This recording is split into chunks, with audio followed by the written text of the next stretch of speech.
The following is a world-class Bullshitters exclusive. Welcome to World Class Bullshitters, the epitome of pop culture. I'm your host, Jeff Hicks, and with me tonight is the one, the only, Dion Green. Baby, boys and girls, children of all ages, keeping in line with what I said last week, especially because it's Valentine's Day. Give your mama my phone number. Ladies, call them. That man chuckling in the background is the last standing Simone Big Rig Dick Utam. And like I said last week, Dion, no. Okay, just no. All right. And finally, he's not Appalachian American, but we're going to say it because it pisses him off. Kendo Slice. Where's my lobster rolls? So, folks, like Dion said, it's Valentine's Day, but we're very, very happy to give you another episode of World Class Bullshitters. Episode 160, to be exact. So, Dion, we've been doing this since episode 1. Can you believe how fast 160 episodes roll around? I actually can't. Thinking back, the most I can attach myself to is, memory of you and I and he who shall change his name after hearing this, arguing about fucking movies all the time and this, that, the other thing. You coming up with a show, joining it, and then treating it like it was any other conversation. Next thing I know, it's been 160 fucking episodes. People know who I am. People know who you are. And next thing you know, I'm apparently gonna, butt fuck Lena Dunham. So my life has definitely improved, and it's fucking awesome. Is that an improvement though? Is that? I think so. He's never gonna listen to this. I think she will, because you know what? She'll reach that low point in her career where people won't hire her, and then she'll be like, "Well, there's one guy out there that loves me." As if that hasn't happened already. But well, I mean, that's where we're going. Well, I mean, if Amy Schumer can find love, I guess so can Lena Dunham. Oh God. Oh yeah, Lena Dunham's gonna find it through Dion. I'm about to say, didn't Amy Schumer get pregnant and shit? Like somebody actually voluntarily had sex with her and produced an offspring. Some people like barnyard animals. The sex part, I'm just saying, I mean, you're choosing to reproduce at this point. Maybe wait a few years, that takes like the whole concept of goat roping to a whole new level. Okay. So, just a note, we're only 40 episodes away from episode 200. So, Dion, I think we're going to have to do something special. Nick, Kendo, I hope you're proud of it, first off. Secondly, we all need to come up with something incredibly epic for episode 200. We just live broadcast us walking through Vegas. That's what we do. Ooh, I'm not opposed to that at all. I'm not really opposed to that either. That's not a goddamn, Nick. It's about time to start pulling your weight on this goddamn show. Well, folks, if you want to see us hanging out in Vegas for episode 200, go ahead and kick in some of that Patreon money. I was gonna say we should do a World Class Bullshitters. Press L. Press L. I was gonna say do an episode from a cruise ship. Maybe one of us comes back, one of us doesn't. I don't know. The two of you had my curiosity with this show. Now you got my motherfucking attention. 4 men enter. We don't know how many leave. No, we'll just do it. We'll just do it from the beach and like four chairs on a beach in the Caribbean. Fuck it. Fucking. We just make a new T-shirt. 4 men enter. No man leaves. 4 men enter. No man, and we just fucking get shit. The show's been gone for 3 weeks, guys. Yeah, we're sobering up after all. Dion took a month off.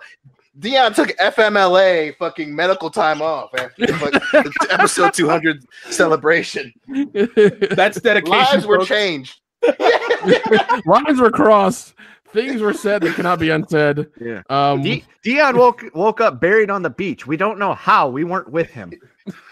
Dion surely needs this. We lost him 3 days ago and found him. In Lena Dunham's backyard.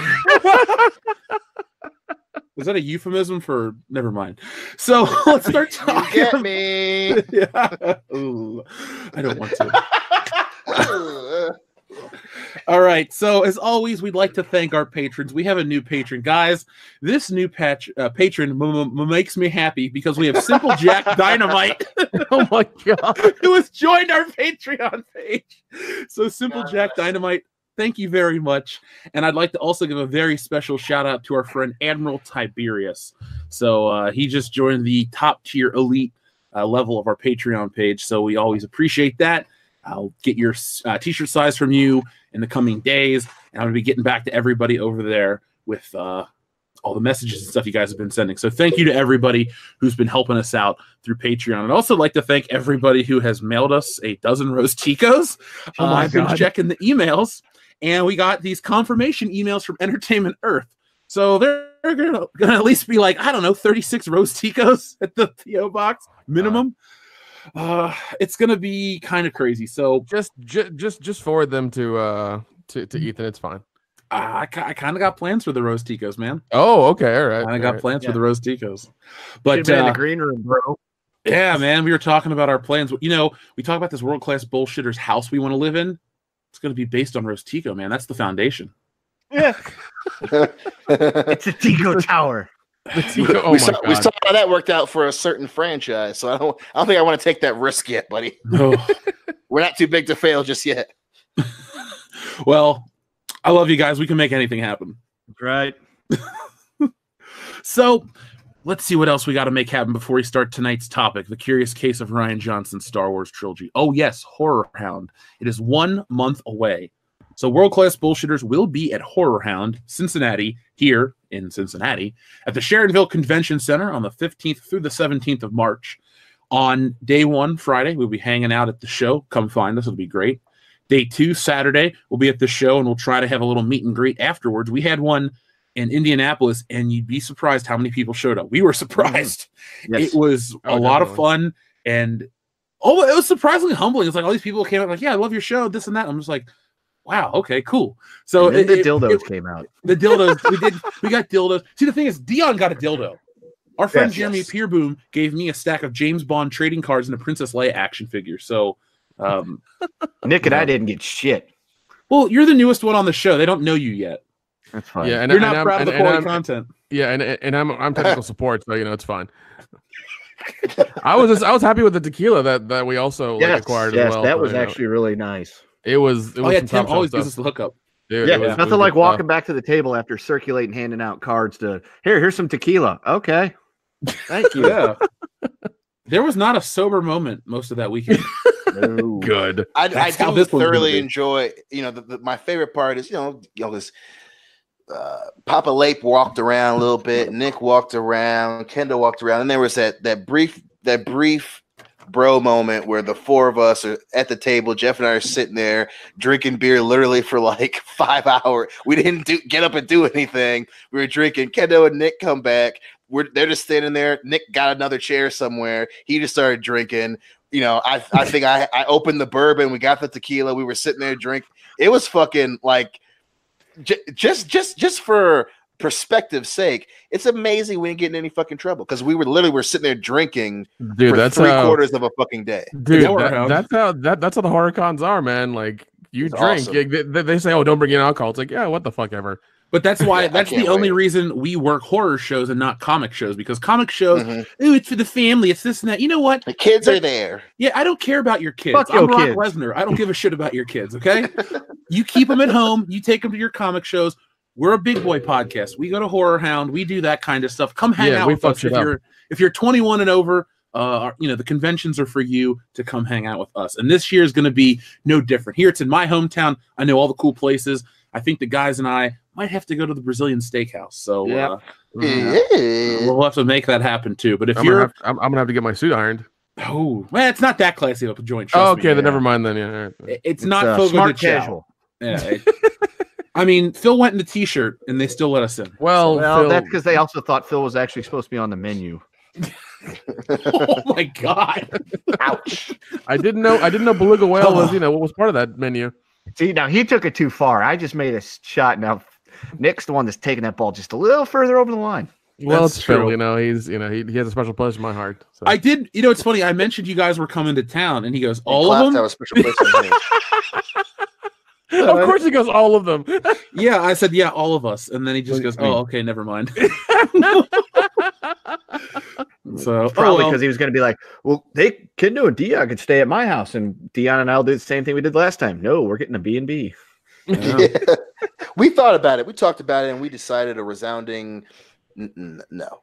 It was literally a 15-second discussion. Hey, you want to stay at Phil's? No. You want to get an Airbnb? Yeah. All right. It's done. I'm so glad you guys made it. Make the resi. I'll give you the half. So Let's start talking about, well, hold on. We had a whole bunch of super chats rolling. So first off, Dr. Coffinails wanted to say, can't be here tonight, guys. Just wanted to confirm our MASH/after-MASH watch-a-thon. Happy Valentine's Day. Thank you, Dr. Coffinails. You were one of the people we met at Horror Hound, so thank you very much. Yes, we got your CD. Yes. Yep. Now, this is why we're reading the super chats right now. This is a very important one. Our friend Russell Nash says, hey, fellas, I'm turning 21 on Monday. Any advice for me? Oh, Don't go hot out of the box, real just breakneck pace. Yes. Because you will it is a crash. marathon, not a sprint. Yes, do not. No, don't start chugging Everclear. Don't do that. Don't do that. Here's my advice. If a girl accidentally pukes on you, give her a chance. It might work out. Yep. And here's mine. When you get drunk, and if you happen to score like the boss that you are, just remember, yeah, poop comes from there, but it's okay. Yeah, that's you want. While you're scoring, think of Dion. Yeah, there you go. Have you guys ever seen that episode of Beavis and Butthead where they go to the future and there's a gravestone that says, "Here lies Beavis, he never scored"? Yep. Yes. Every time you keep saying score, I think of Beavis and Butthead. What a I great! think that was the Christmas episode. It was the Christmas episode. Yeah, It's a Miserable Life or Ha Ha Humbug, one of the two. Would you be opposed to doing Beavis and Butthead commentary one of these years, Kendo? Is a pig's pussy made out of pork rinds? What we should do is we should do it like, remember how they would do the commentary over the music videos? Yes. We should do a couple of those just for the fun I'm down. of it. I'll do little animated versions of us and we'll put it over the video. Perfect. But yeah, Russell, have a good time. Drinking's fun. Obviously, you got to be safe, so I don't want to sound like a TV commercial, but don't fuck around with your car when you're drinking. It's never worth it. No, man. Download the Uber and the Lyft app and use them. Uber, baby. Yep. Download both those apps, put in your credit card information, and make sure you got them. Now, my buddy, well, it's really not a buddy. He's a cousin to my cousin, but I know him. He got a DUI. It was $10,000. What the fuck? Oh yeah, just commercial's no joke, baby. Yeah, it's that's literally about $10,000. Yeah, this dude came from a rich family, so $10,000 to them was nothing. But I don't know you personally. Maybe one day we will. But $10,000 is a healthy chunk of change, so don't fuck it around for a couple beers. So, Kevithar113, thank you very much. Making chicken cordon bleu for the wife, so I'll have to catch this on the replay. Everyone have a great night, and may all WCBSers not be incels. We're hoping. Yeah. TLJ Screwchuff, if it doesn't tell Mouse, we hate Rian Johnson. Okay, so this is where we should start talking about, because these are all about the Rian Johnson trilogy. So last night, guys, I was out. This is why we didn't go live or do anything crazy. But I was out at a hockey game because my friends got married. You know, they celebrated their first date at the hockey game, so they wanted to get married at the place they first met. Cool. So I'm there having a great time. Didn't look at my phone once. Get to the parking lot, and there's Geeks and Gamers and Jeremy. No, Geeks and Gamers. This is Jeremy. Geeks and Gamers and Ethan and all these other YouTube channels that I love are talking about Rian Johnson trilogy canceled. Rian Johnson's trilogy canceled. So I get a message from Kendo. Rian Johnson's out at Lucasfilm. And I'm like, yes, it's finally over. The nightmare's over. And I ride home happy. I'm listening to music. I'm ready to start today. I wake up early. I'm pumped. I'm getting ready to start working on content. And I fucking see the tweet from Rian Johnson that says, I'm still working on my trilogy. So I became really upset and disheartened by that news. But it was a rumor that got everybody. So what did you guys first think of the news when you heard about Rian Johnson's trilogy getting axed? With anything I hear about Star Wars these days, like I just take it with a grain of salt. I'm just like, I'm going to wait and see where the news came from and see if it's real. I'm going to give it 24 hours and see what happens, because usually that's how these things are. Like if it's really outrageous and people are constantly tagging us in the stuff, I just take a minute and like look at the stuff and give it a day and be like, all right, what's going on, and then see what happens with that. Kendo, you were the one that told me about it. What did you think? It was kind of like, oh, it's finally going to not happen. We've been saying it's probably never going to happen, but now it's finally not going to happen. This is kind of cool, but we'll wait to see if this is actually fucking true. See, I should have put rumor says, but I didn't. I was tired and typing fast. Well, I was just, I thought the nightmare was over too, and I thought, finally, this is what's going to happen. But then I started to think, once we found out that it's a rumor from whatever website it was from, I think this rumor has caused more damage than any damage control can fix. Now, hear me out for a moment. a good chunk of people seem to not like The Last Jedi. A lot of people. They want to act like it's a small vocal minority, but realistically, you can look at Star Wars sales numbers in terms of merchandise compared to other things out there that still kick ass, like Marvel Legends and other things owned by Hasbro.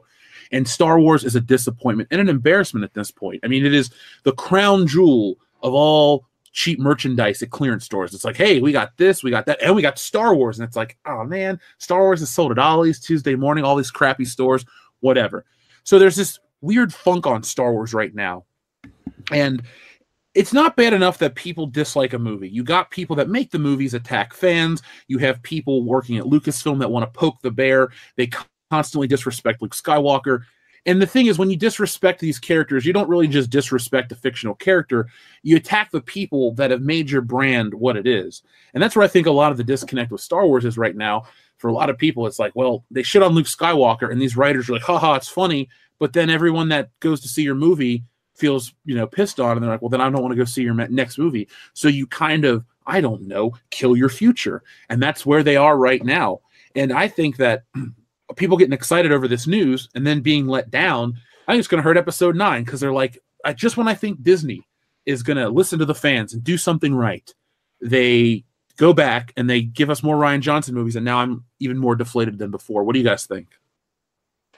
I think that's a very good point. I think the bit about the realization of them fucking up their franchise, that's 100% true. I think nothing proved that more than The Last Jedi. The bit, especially when shitting on Luke Skywalker, they thought it was a good idea, and then everyone responded, and they were like, "What? That I think you are on the nail on that one." But in terms of it doing more damage, good for the fans, I think if anything, it's going to make them double down more. I think that, because one, I found out from Kendo as well, and I was in the same boat. I was like, fucking finally. And then seeing him tweet that out, he's still working on it. If anything, Lucasfilm, because again, they've painted themselves into a corner. This fucking corner is so strong. It's all the eggs in the basket at this point. If they can't change course after The Last Jedi and after fucking Solo, this is just gonna make them look at each other in the fucking bathroom while they're smoking that fucking crack pipe, and they're all gonna say, you know what? It's gonna work. It's gonna work. We have to stay the course. It's gonna work. It's gonna work. Especially after the internet was like, fucking thank you. They're gonna say, no, they don't know what they're talking about. The trilogy has to work now. The next trilogy, he's a genius. He won a Saturn Award. He knows what he's doing. They're just gonna fucking double down. It's fucking depressing. And you're right. Star Wars is damaged fucking goods, but if we've learned anything in the last 2 years of this franchise, common sense and learning without running into that brick wall is not what Lucasfilms does. And this just fucking is going to embolden them. It's really bad. Yeah, I mean, now is not the time to. I mean, I know I keep using the phrase "poke the bear," but it's kind of where we are right now. Now's not the time to do this, because Celebration's in 2 months, and 2 months from now. So that is when the world's going to see the episode 9 trailer. If you just keep pissing off the people, you want to call them fans, consumers, whatever you want to call them. Let me put it like this: places like Collider, places, people on the internet. I don't know what Chris Stuckman's up to these days, because I stopped watching years ago. But a lot of these places that have something to lose, like a John Campia, like if you say the wrong shit, you're SOL. Those people are going to act like everything's all fine and dandy, and they're going to try to control the narrative from April to December. But places like this, not just this channel, but the Fandom Menace as a whole, and you don't even have to listen to this channel to be a part of the Fandom Menace or Geeks and Gamers or Ethan. There's just, it's a big movement. And believe me, I check these online forums a lot, like, the comment sections and stuff, and I see people talking about us, Ethan and Jeremy, all the time, and it's not usually like, oh, those guys suck. It's like they're using verbiage from our videos and stuff like that. So it's going farther than you'd think. And these aren't just Star Wars fan sites. This is like, was it Slash Film and somewhere else I was at too. Like it's getting out there. You can keep having, Rian Johnson and John Campia, all these people tell you how great it is. But if you don't get right with the people that are online and the people that are out there in the real world, you're not going to make the money that you need. Now, this isn't going to impact their Disney World park and all this other crap, but your video game sales aren't that hot. and all the other stuff isn't that hot too. Like, what's it going to take for them to realize just respect the fans? Do you think that's that hard to understand at this point? It is. I think it is. It really, like, I don't, in a kind of a weird roundabout way, Hillary and I are having this conversation, literally right before, as you guys heard us arguing about the fucking Switch. But greatest conversation I've ever heard in my life. It is the best selling and the best system of all time. I hate you so much, Kendall, but you're so my coos, bro. But we were having a roundabout conversation about this right before the show, and it really is hard. They live in a different world, right? So, we've talked about this ad nauseum on the show. Hollywood is out of ideas. Hollywood doesn't know what the fuck they're talking about, and Hollywood is no longer attached to reality. And again, when I say that, when Jeff says that, we're not saying it, in a jestful way where we're being like, oh, well, they're just really rich and we're the regular people, we're the little man, and our lot. It's like, no, there's literally, when it comes to making something that people want to see because that's what they love, they see things as, oh, well, we're making the movie that's going to make money because of trends or screen reactions. We know better than the consumer at this point. And for them to especially after The Last Jedi, to go forward with Solo, for them to be so deep in the hole that they had to come out with Solo, literally had to release it knowing that, changing director, all this shit, it really is difficult for them to sit back and then again admit that they were wrong, because you can't just make, say they decide to change course. They can't do that without saying anything that they would do in that fashion, even if it's changing Rian Johnstein and JJ Fuckhams without making a statement. That would be them admitting that they were wrong. And at this point they can't, all the chips are on the table. It is fucking sink or swim, and they've done nothing but sink. But at the same time, they don't know. They just can't verbalize and put idea to paper to satisfy the fans, because they're just so far removed from what is good. The trendy thing is the Force is female, and the trending thing is blaming on Russian bots. But then when the Russian bots aren't the reason, blaming on toxic fan bases. And then the trending thing is to double down and then get Simon Pegg to come back, and because he's at the big kids table, to change what he said 10 years ago. Like that, all they know is what's trending, and it's not just cringy, but it's like going to your best friend and admitting that you were wrong after a big argument. Like, it's really hard for Lucasfilm at this point to do it.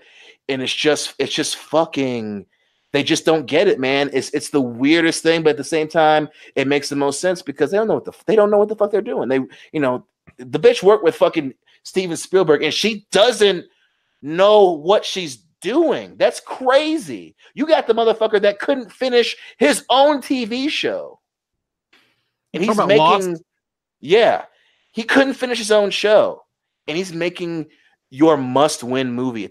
And make no mistake, Episode 9 is must. The motherfucker, I'm gonna say it again, couldn't finish his own show, and he's making your must-win movie. Well, remember, man, he made Star Trek, and those movies, or that trilogy, he didn't even finish that trilogy out either. And and that one was the third one, man. Star Trek Beyond. That might be my least favorite Star Trek movie. Oh, I hate it so much. It's not. I think you need to come over and rewatch 5 with me again and Nemesis, and then we'll come back to by rewatch. Do you mean watch them for the first time? Because I've never seen them. Oh yeah. Oh, we ladies and gentlemen, we got ourselves a fucking a show movie again here. I want to see your initial reaction watching those shit shows. But again, as a kid, I saw the one where Kirk meets Picard, and they're like in some hut or something, or Generations. Yeah, Generations. I remember seeing that as a kid and then falling right to sleep because I was like, I don't like this. That was the fuck up thing. The fuck up thing. So that I'm a big Star Trek fan, and shout out to Joel, my fellow Trekkie. Shut up. But I remember I was in the hospital and I love Star Trek. And the first time I saw that was when I was in the hospital, and I loved Generations. And then I didn't see it, because of wrestling and comic books for like maybe 5 years. And then, that was when I went from, a little boy to having, straight up boners and stuff. And then I watched it again and I was like, wow, Generations is really fucking bad. And I was like, why is the second half of this movie literally Ian McKellen just beating the shit out of Patrick Stewart. That's the second half of the movie, and Kirk has to save him. Wait, hold on. Like, Ian McKellen. Yeah, he's the bad guy, not Ian McKellen. What's his fucking name? No, he played Loomis. He played Loomis in Ian McDowell. McDowell, thank you. Ian McKellen, like Joe McHale's dad. He's an actor now. The Scoop, the Trek.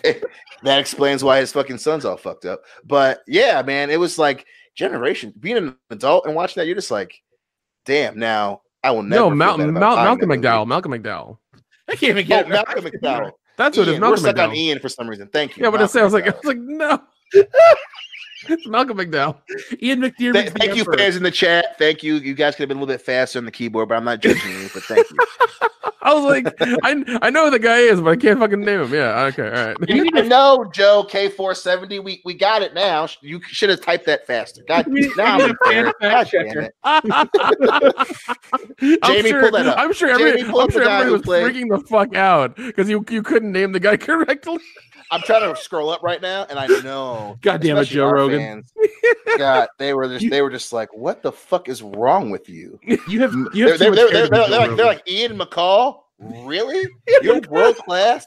You black motherfucker. It's Malcolm McDowell. Oh shit! I like Malcolm McDowell and the Clockwork Orange and Cat People. I agree. Can Ian McCall be our favorite fictional actor on World Class? Oh God, he is now. A film by Richard Donner starring Ian McCall. Oh God. World Class Bullshitters and Ian McCall production. Jeez. Dude, we should do a comic. I got an idea about a comic book. We'll talk off air. It involves Ian McCall. All right. But no, this Star Wars situation, man, it keeps getting worse. And we talk about doubling down. It's not like they're doing anything good. You know, sometimes when they try to do social upheaval and social change, for the greater good, this and that. There are times when certain things are for the good, the greater good. Thank you.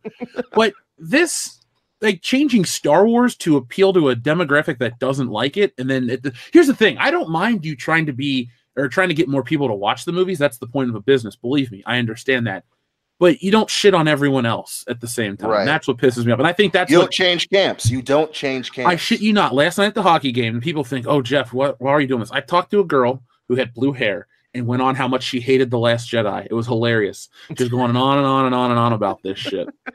I also talked to this other woman who had a Star Wars purse that had like a Jedi logo on it. I was like, Star Wars. And we started talking. She's like, yeah, I only like the original ones. Prequels are okay. And like, she's in her 30s, and it was just kind of refreshing because you would have these writers online push this narrative, and two people that I met out in public just so happened to have the same opinions about new Disney Star Wars. So I'm like, okay, maybe we can start, worrying about those people and not the ones that were never going to watch it in the first place. Because like I've said in previous videos, you don't make $7 billion adjusted for inflation domestically without women going to see your movies.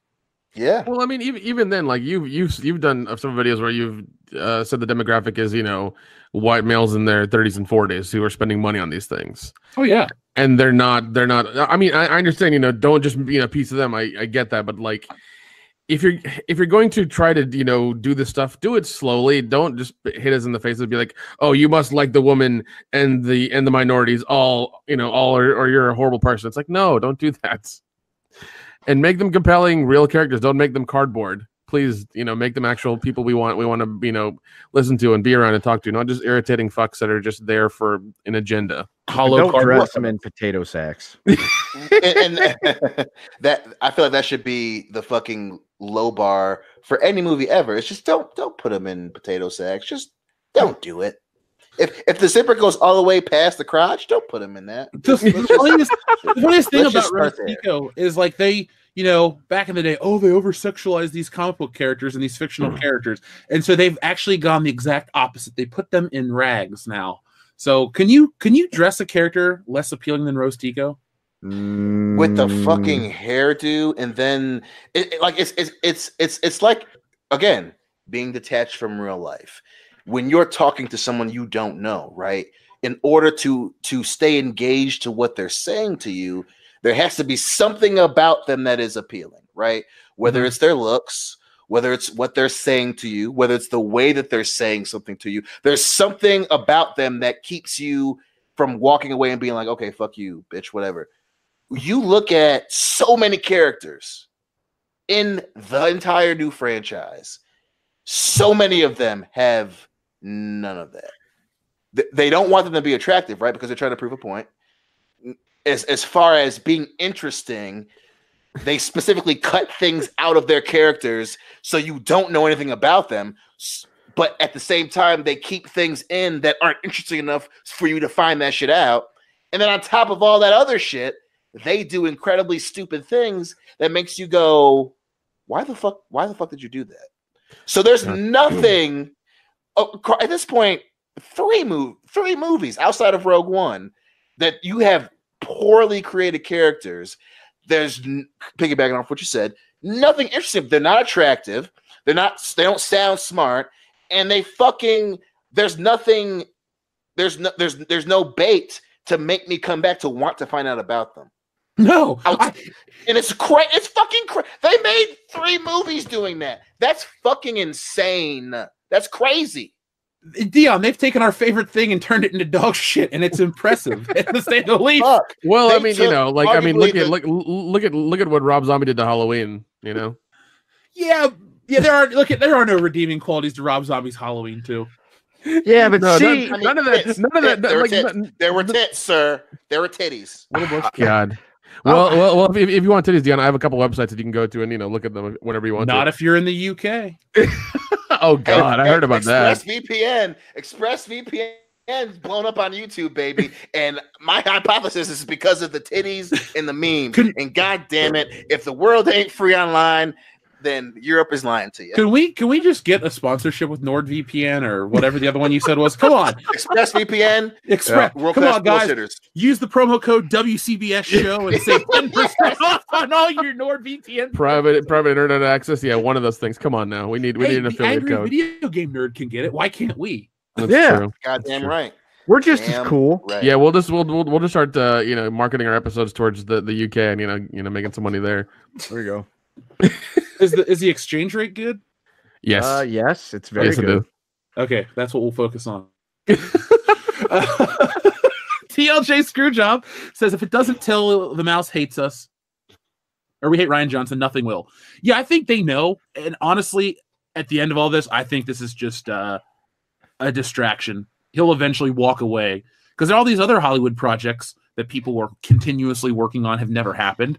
So I think this will be like I'm working on it. Then the Benioff and Weiss Star Wars come out, or Star Wars just doesn't come out with any movies for a while. I think what's going to happen is they're really going to try to do their VOD thing. They're really wanting that. That's their shining achievement right now. Is their own app, their own movie service. Dude, would you? I actually have a hypothesis about something with that. Would you like to hear it now, or should I save it for the video? Man, go ahead.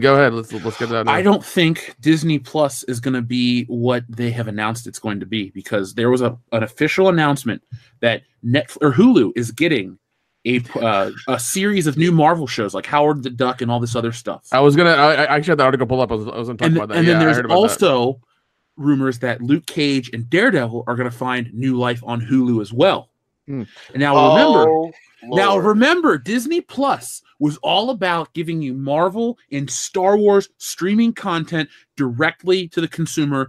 Now that Disney owns Fox, or officially goes whatever in June, they'll own such a percentage of Hulu. I wouldn't be surprised if, to save the $1 billion on infrastructure and all that, Disney Plus starts out as Hulu. And it just becomes that. It just slowly integrates. That's just a guess. That's a guess. I'm going to talk about it more in depth in the video. I've thought about that in the past as well. And I love Hulu. They just made it to where it's $2 cheaper now because Netflix hiked theirs up. So I probably use Hulu probably the most out of all my VOD stuff. Yeah, dude, I really do like it. Food's on there. I watch it every day. Oh, dude, don't tell me that. It's only the best of Man vs. Food, so there's only like 20 episodes, but that's still better than nothing. I'll take it. That Adam Richman is my hero, a man who has to quit his job because he ate too much. Yep. Well, that and he told people to kill themselves. So there's a little bit of he's column A, a little bit of column B. He's an asshole. I'm not denying that. If I ever saw him on the street, I'd give him the finger and walk away. But my point is, I do love Man vs. Food. He's just the fakest That show is motherfucker so on the planet. awesome. God damn it. We used to watch that in college, remember? We I would was sit gonna around. say, you and I got drunk so many times watching that show. And then I remember one time, it was the I'm trying to remember. It wasn't the Oyster Challenge. It was, I can't remember what it was, but we were like, we would have fucking won that. And then was season 2, he brought in a partner for the challenges. Man versus and you and I were Nation. just like, we were just like, yeah, we'd win this shit pretty good. Well, because dude, remember there would be a couple times where we would like go out and it would suck, so we'd come back and we'd be like, well, I'm not done drinking, so we'd get the beer and just keep watching Travel Channel Man versus Food, and then and we would stay up drinking until they started showing Bizarre Foods with Andrew Zimmern, and then we'd change it to something else. Because we hated that show. At that time, it was mainly at the time we got really into Hercules Legendary Journeys. Please don't bring that show up, because it brings a tear to my eye. How great that show was! It was so great. Remember, because we watched the movies that gave them the ammo to make the show first too. So you and I had a whole long discussion. Oh God, great times. Adam, Kevin Sorbo, we love you from World WCBS. Now, real quick, while the listeners are out there, I got a question. I was asking the guys this off air, and I want your input as well. Tell me something. It can be a game, a TV show, a movie, anything. But tell me something that you remember being great, and then when you experience it again, it actually was really good. Because most of the times you're like, oh yeah, I ate there 10 years ago, and I went back and it sucked. No, I'm going to tell you guys a story a little later on the show. I recently started playing an old video game, and not only is it as good as I remember, it's better, and it's better than the new version that's out right now. So maybe I'll talk about that on After Hours. I'll tell you what the game is here later on. But I just want to know what you guys have used to experience in the past, and it's just as good, if not better. Jaegerbomb says, Ruin Johnson is not going to get his trilogy. All signs point to it being dead as his career. Think the Game of Thrones guys will do a better job with Star Wars? Ooh, I'm going to say no, because they're going to be handcuffed substantially by what they can and can't put into the show. Because if you've watched Game of Thrones, they pretty much have free reign, and so they can include colorful language and adult situations. They won't be able to do that with Star Wars, so I think they're going to struggle to make a PG Star Wars successful. It depends on who requested this deal. So, like, if HBO requested it, and then Disney was like, Lucasfilm was like, no, well, you can't. You can only do this, and that. Then I think you're right. But if Lucasfilm went to HBO, I think that's a different ball game. Obviously, they're probably not going to have. They're not going to have, the Mandalorian being like, oh, fuck this. They're not going to have that. And they might not have him doggy style on a Twi'lek, which I really hope happens. No, but stop breaking my heart, Anakin. That would not bringing up stuff we is not going to happen. They're not going to do that. That being said, if fucking Lucasfilm went to HBO and wanted them to do the show, I'm telling you, it's a different ball game. It's a maybe not a different sport, but it's a different fucking ball game. So we could see some serious, at the very least, maybe some TV mature shit. Which at this point, I think that's what the franchise fucking needs. 100%. Yeah, because I mean, the people who are watching it now are just older, and we want the rated R stuff. We want it to be hardcore. Come on now. Well, I think you could do something like that with The Mandalorian, but even if Benioff and Weiss, let's say they come in and do something like Knights of the Old Republic-y with, more lightsabers, more Jedi and stuff like that, just bring back the fun and escapist entertainment to escapist entertainment. We went and saw Aquaman. Like, we haven't talked about it much, so I'm glad we're not kind of beating it into the ground, but they mentioned like one or two things about like air pollution or water pollution. Yeah. We're not perfect. Then it's fucking done. They don't go on about it. Rian Johnson, The Last Jedi, people want to say, well, you don't like it because of the women. No, I didn't like it because it stopped to tell you an animal rights story in a very poorly paced film. Yeah, and it also stopped to tell you about war politics. Yeah. Yep. And then, which they admitted was the wrong thing. Yeah. They admitted that. So it's not us making this shit up. They said after the movie came out, Ruin Johnson fucking said that shit. They were like, yeah, that was poorly placed in the film and blah blah blah blah blah. Like they know that that whole thing, and then randomly be like, hey, Benicio del Toro guys, they knew that was a fucked up thing to do. They fucking knew it, and they thought the people who were watching the movie, and I'm not, again, I'm not trying to be coy. I'm not trying to be, funny for the sake of the show.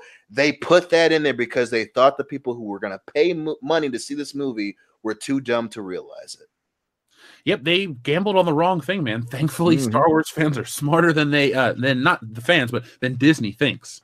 So they bet on the wrong space horse. I think with the Game of Thrones guys, the wrong horses. Yeah. I think if the Game of Thrones guys go fully removed and give you something else, here's the thing too.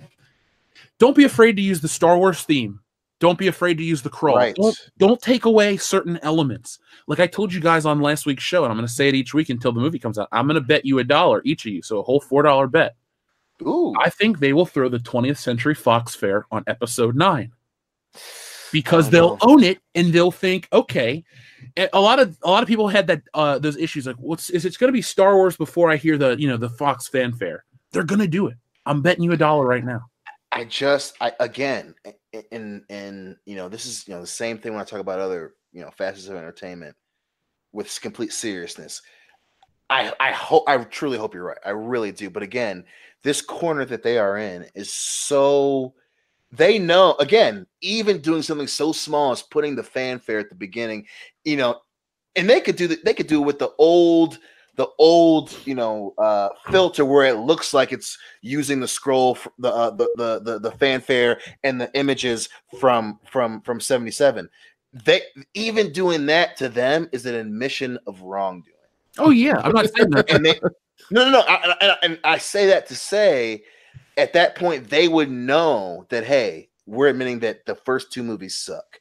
Even if the rest of the movie is still shit, them putting the fanfare is a little nod to being like, you know what, you guys are right. We are doing this for money's sake. We're not doing it to prove a point. And I'm just like, dude, they're trying. And then fucking Mark, you're right.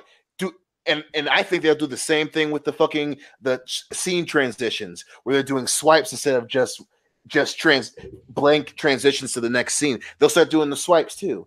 And again, that's an admission of guilt, and they can't afford it because even if they do that and then the movie does well, they're like, oh well, yes, because we went back to the old school, blah blah blah blah. It's us versus them at this point, and they know that they're losing, and that would be admitting to the fucking other side, you know what, guys, you were right, we were wrong. Think of it like this, Dion. People go in, they hear boom, boom, boom, boom, they go, oh my god, just like the old. And then honestly, the first 20 minutes, maybe the whole movie for those people will be just a good time because they'll feel that. Right. People go on about feelings over facts, but when you can manipulate people, go see episode 7. That's manipulation at its finest. That goes to show me they know the tricks. They sold you it's the original lens that the movie was shot on. That's the shit they pulled. Oh god, don't pull that bullshit. Oh yeah, we're shooting on film again because it's what the old one was. It's like you're missing the fucking point. They won't. It was also shot on really inferior film stock. Oh, that's why it had to be remastered at a certain point, or it would have been lost forever. Well, I mean, my guess is they're gonna do too much fanfare.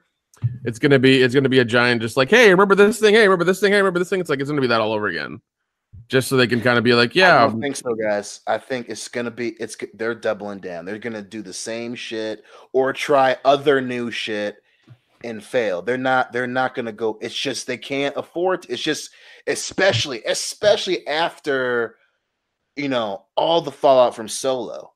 All that bullshit about. Literally the Disney created narrative of toxic fan bases. They're not going to put out articles and encourage Esquire and Vox and even fucking comic books.com or whatever that other fucking website that's always on Facebook to push that and then get what is it? Was it Now This to continuously repeat that Simon Pegg interview from Fallout? They're not going to do all of that and then use the specific things the fans love. I just don't see him doing that shit. Well, we'll find out. I mean, it keeps getting closer and closer. We're 10 months away now. I'm going to spend my $1 on an Arizona iced tea for 99 cents. Bad news, the price is going up. No! Ah, shit. Oh. TLJ Screwjob says, behind the scenes of a Party Boob song for episode 200. Depending on where the album is at that point, yeah. I mean, I've essentially written Party Boob. We'll talk about. I can't give the ideas out on air. Yeah, but, it's probably gonna do. But yeah, we'll maybe we need like a VIP sign up section for that because the music video is gonna be off the hook. So we can't show it on YouTube. Hell yeah! Gotta be on Patreon. We'll put it on Patreon. Samuel Aragon says, "Yeah, make him happy." There you go, Simple Jack. Motherfucking Matthew McConaughey was in that too. Never forget. My favorite part of that movie might be when he's talking to Ben Stiller on the phone, and he's like, "Well, at least you can pick your kids," and it shows a picture of his son. Oh my god! I think if I had to pick my favorite scene was because it was serious and fun at the same time, is fucking Lex Grossman, Tom Cruise being like, literally, take a step back and fuck your own face. I remember being like, God damn. And then there's like a pause, and everyone's like, "Oh fuck!" And it was still hilarious. But yes, okay. Oh, so just be Tropic Thunder is the perfect comedy that can never be made today. No, it could barely way. get made back then, and people love it so much that they don't. Whenever they go on about the blackface thing, they never bring up Tropic Thunder, man. They don't bring that shit up because they know that's that movie proved its point. Yeah, that's well-made comedy. And Ben Stiller, what has he really done since then? He did like Walter Mitty, and that's about it. Yeah, nothing really. It's all been meh. Well, there was that awesome sequel. What was that movie with him and Owen Wilson? Scorcher 7. Yes.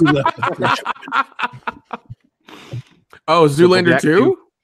Mm-hmm. Dude, Yup. He Zoolander, did that. Furious. How'd that work out, guys? I don't know. Like a wet fart in church. Yeah, it worked out as well as Dumb and Dumber 2 did. That movie was offensively bad. We don't talk about that movie. Yeah. Thanks, Nick. Now, Hey, I'm just saying. really can't be proud of this fucking show. Nope. We're done. You know what? I'm signing off. I'll see you guys later. Catch you in the funny pages. All right. See you, man. Catch you on the other side, Ray. Yep. Kevin Brown says, would The Last Jedi be more forgivable if we had 2 more movies coming out in this saga? I consider The Force Awakens as part 1 and The Last Jedi as part 2. Just episode 9 isn't enough to fix, let alone salvage what 8 did. Thoughts? That's I think that's an interesting point. Short answer, no, they're not going to do that because again, to do 2 other movies again is admitting that they fucked up. So they're going to very 100% hardcore stick to the trilogy model. Now, I think if they pack a bunch of shit in episode 9, I think that you can look at your friends and be like, I was fucking right because they wanted this to be 3 different fucking movies. It was in one. Fuck them. But they're not gonna stretch it out because again, that's them being like, hey, we fucked up, guys. Let's do a better job of explaining shit. Part 9, part 1, part 9, part 2. Yeah. Yes, it would be. That's what we need. That's what we need. That'll make everything better, right? They would never admit that we were right. They would never admit that shit. I mean, too bad they're not like the Avengers where people are actually excited for the next movie. Just fuck. I still can't stop thinking about that whole Rey handing Iron Man the lightsaber and I'm just like, you fucking fucks. That was. It was meant to be like a balls thing, but it really wasn't that cutesy. It's just like, shut up, Star Wars. The balls be like, so Rey's giving him the lightsaber, like, good job, like, bitch. I've been in first place since before you started the race. You don't give me the fucking lightsaber, motherfucker. I've held on to this bitch since 2008. I just have one question. Who gave her the right to give away Luke Skywalker's property? Oh, there you go. Better question. Yeah, property. She needs to be in space jail on Canto Bight. Yeah, thieving bitch. Man. Again, it motherfucking. God damn it! It again. When we talk about being disingenuous, that's something that they knew that they were doing some shitty shit. But again, fans picked up on it. Wait, that's still you're 2 movies in, and she still does not have her own lightsaber. And the best part is, Dion, it's going to be like, remember how Maz Kanata's like, oh, that's a story for another time. So we get to the next movie, Luke Skywalker's dead, and you're like, I'm still waiting on that story about that lightsaber. Yep.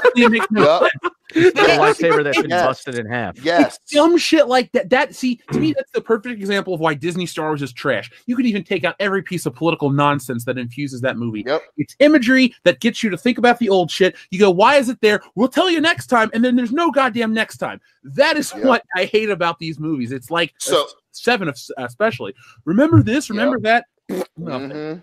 And again, and you know, I remember when I was saying that I went and saw The Force Awakens with a friend from work, you know, and he was like, well, you know, The Last Jedi was bad, but The Force Awakens is good still.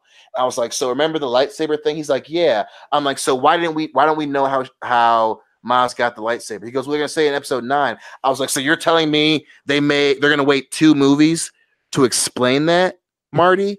He's like, yeah. I'm like, you're a fucking idiot. and I stopped talking to him. I was just like, what? That's bad. That's literally bad storytelling. Did he quit his job shortly after, and you've never heard from him again? Neither has his Fucking family. Morty. Oh, we still talk, but I shit up. Anytime you talk Star Wars, I'm just like, shut up. You don't know what you're talking about. You and I have nothing to discuss. Embarrassment.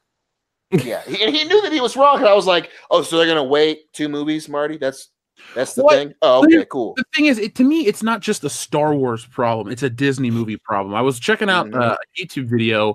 I think it was by a channel called like Captain Midnight or whatever. They were talking about how Disney, basically all they do is remake their old stuff, and it's hard to get people to care.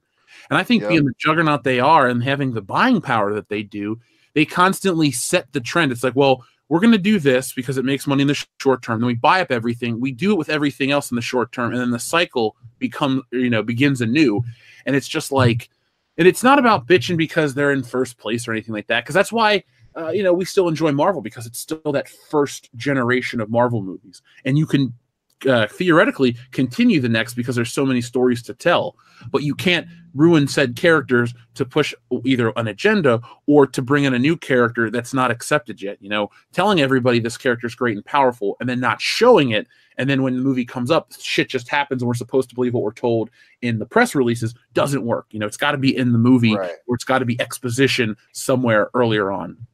So and again, no, I'm sorry. I was gonna say Disney is doing this now with Aladdin, and I know we wanted to talk about that piece of trash called a movie trailer. Well, okay, Dion, raise your hand. We both love Will Smith. We've seen some great Will Smith. We've seen some bad Will Smith. To go back to our drinking story from earlier, you and I used to get drunk, and you would say the goddamn line from Family Guy. How did it go? Come on, I need. Oh, so well. Oh, so fucking well. Could you tell the listeners the words? Because I honestly forgot. Something about your school supplies? All right, hold up. This is a world-class Bullshitters exclusive. Help out your mom and dad by getting the job so you can help pay for school supplies. Woohoo! Say what? What? Say what? I missed that so much. Oh my god. So much. Oh my god. And even to piggyback off that point, because again, you said very simply, they remake their own shit. What trailer just fucking dropped today? I don't know. Tell me. I've been kind of sick. Spoiler alert, Frozen fucking 2. Oh god. I'm not kidding. I'm not making that shit up. It damn sure wasn't a fan-made thing. They dropped Frozen fucking 2. And if anyone who had the misfortune to watch that goddamn movie, they sure as shit didn't remake, or in this case, make a sequel, because there's another story to fucking tell. They re-released it, or again, released the sequel, because they said, hey, we made boatloads of fucking money off of it. Let's make a sequel. Despite the fact that the film fucking ended. Now, I've never seen Frozen, and I don't really have a horse in the race, so good for those little kids that enjoy it. And I'm never going to watch this trailer nor the movie, but it does seem convenient that every time Disney makes a mistake, like the Aladdin trailer, they have a Frozen trailer waiting to fix it. Didn't the Captain Marvel trailer come out, like another one, and people were pissed, so then a Spider-Man trailer popped up? Yep. And then didn't that just happen a few weeks ago, like this year? So, I mean, it did. I understand where you're coming from with that. It's almost... I don't want to keep throwing that word offensive around, but it almost is, because it's like they can never be held accountable. It's like when they make a mistake, then it's like, well, we got this. And then people just forget. It's like, understand the dumb things they do. They do a lot of dumb things, but the media gives them a pass because they're very powerful. And I think it was even John Campea or somebody recently in either a deleted video or a tweet said how, if you say bad things, you don't get invited back. Well, that is 100% the case. And again, I'm not even saying that Frozen 2 is going to be bad. The trailer, it wasn't a bad trailer, even though, again, it didn't tell you anything, but to your point about, using trailers to kind of steer the ire away, that is 100% the fucking the idea here. Because again, Frozen overall, whatever your game in whatever your horse is in the fucking game, because fuck horses, it wasn't that great a goddamn movie. The song was catchy. It's an anime movie. It appealed to kids. Whatever. The shit was successful for sure. But making a second one, we all know. Those type of movies are in development for years at a time. They probably made the decision, well before we are even having this conversation. But the fact that it's very coincidental that all this shit about Star Wars comes out and then fucking Frozen drops, today or yesterday, whatever, is like, you think that was planned? They planned to drop Frozen around Valentine's Day, even though the movie's not coming out till the end of the year. I'm just saying, guys. I'm not saying. I'm just saying. Well, and it also seems like they're always like stepping over their own feet because like you have Frozen, you have MCU, you have Star Wars, like and then their remakes of their own movies. Like they're producing too much content that nobody gives a fuck about. Yeah, I was gonna say this trailer has longer of a leg, or has a longer time till the movie comes out. Almost as Star Wars comes out the 22nd, so Star Wars won't come out for 2 months. So Frozen. If anyone says, "Well, Star Wars shouldn't put out a trailer so early," well, Frozen did to deflect. Anyway, sorry, go aher. Right. No, and that's perfect because I was going to say, Star Wars is different, right? Because Star Wars is an existing franchise. There was an established precedent where they released a trailer farther out from the film, and again, for The Last Jedi, they didn't release a trailer until the summer or something? Because we talked about it on the show. It was some crazy ass shit, but all of a sudden they learned from that and they're going to do it, not for Star Wars though, but for Frozen. Like that, like really? Maybe they're actually scared for 9, and they're kind of like they're all about their other properties now. It's like, hey, Aladdin and Frozen, here, these are things you want to watch. Like you remember these were good, right? Watch these. Star Wars trailer may come out, it'll come out in September. It'll be fun. It's okay. Yeah, it's very possible that's the case. Yeah. Well, we'll see. I mean, but this Aladdin thing was just really weird, dude. man. I've never been creeped out by Will Smith in my life until now. Yeah, which is fucked up because that he doesn't look like that. No, he doesn't. I'm sorry, but Dr. Manhattan looked better than that. Come the fuck on. Dr. Manhattan actually looked pretty good. Is it because you could see his dong and that's why you like his blue 12-inch dong just dangling there? Everyone knows I have a wife. I'm not gay. For Dr. Manhattan. Didn't Liza Minnelli have a husband? Shut up. No. Yes. Yeah, and he was gay. No. Rock Hudson was very famous with ladies. Shut up. Liza Minnelli's husband was married to fucking Liza Minnelli. So that's a fucking outlier. Oh, wait, hold on. Let me correct this. I'm having an Ian McCall moment. It was Liza Minnelli's dad who was gay, who was married to Judy Garland, I think is the real story. That still proves my point. Liza Minnelli's dad was married to Judy fucking Garland, who was probably pilled up and fucking drunk for 90% of their goddamn marriage. If I had to be married to fucking fucked up Dorothy, I'd probably go gay too. She was somewhere over the rainbow half the time. Oh yeah, she was somewhere over the Quaaludes. I miss Quaaludes, those. I don't even think those anymore, man. What do you got? Ritterall. Ooh, Snortskis. I'm sorry. I've been watching It's Always Sunny at the Gym. I love that show so much. Oh man. But yeah, man, fucking Aladdin looks like a shit show. Which is funny because Will Smith just dropped a video about why I turned down Neo. And the funniest thing is all the comments were like, yeah, so you turned down Neo, but you agreed to be the fucking genie in Aladdin? And I'm just like, what is happening right now? What is going on? I don't know. He's worth so much money. He thinks he can't be touched. Like, oh, I'm good. Whatever I do is gonna be awesome. It's like, no, that's not the case. Yeah, dude. We all saw even- that M. Night Shyamalan movie. God, even when I saw the picture of him with his like the hair like stuck, like the braided hair stuck to his like bald head. When I saw that, I was just like, no, that doesn't look good. No, I'm not dude, liking this. Looked like a fucking For Australian Jaden? nightmare. He looks like Goro from Mortal Kombat. Yeah, exactly. does. Yeah, no, he did. And then like I saw the picture of that, from like the behind the scenes thing, and I was like, man, this looks like shit. Then I saw the trailer. I was like, oh, okay, it's been confirmed. This is gonna be Can horrible. we get the guy who played Johnny Cage in Mortal Kombat to come and punch him in the balls? Oh my Is god. he still alive? Sure. I would hope so. Mortal Kombat was what, 95? I hope the motherfucker. That doesn't mean anything. The little girl from Yeah, that was Poltergeist was like 25 12 no, when she no, died. no. See, Mortal Kombat's not the type of movie you get fucking cocaine death from. It was a fun movie. God, he It looks was so hysterical. Did you watch that movie? It was great, but that's not the movie that you're like, oh, I'm in the big time now. Let me go get fucking fucked up and die. No, it's like, okay, well, I was in that. Let me go, the actor Lyndon Ashby is still alive. He's 58 years old. He's been married since 1986. He has 2 children, and he's on the show Teen Wolf on MTV. So not only is he alive, he's still acting, Dion.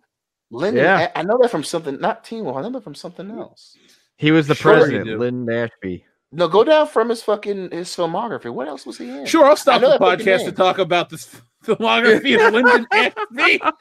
That's what we do. God damn it! I'm Oh my curious. God. Well, Dion, Jamie, he wasn't Jamie, in could you pull up anything. He wasn't in anything of relevance because movie-wise, after Mortal Kombat, he was in nothing that even has a Wikipedia page until Judgment Day, which is a direct-to-video film.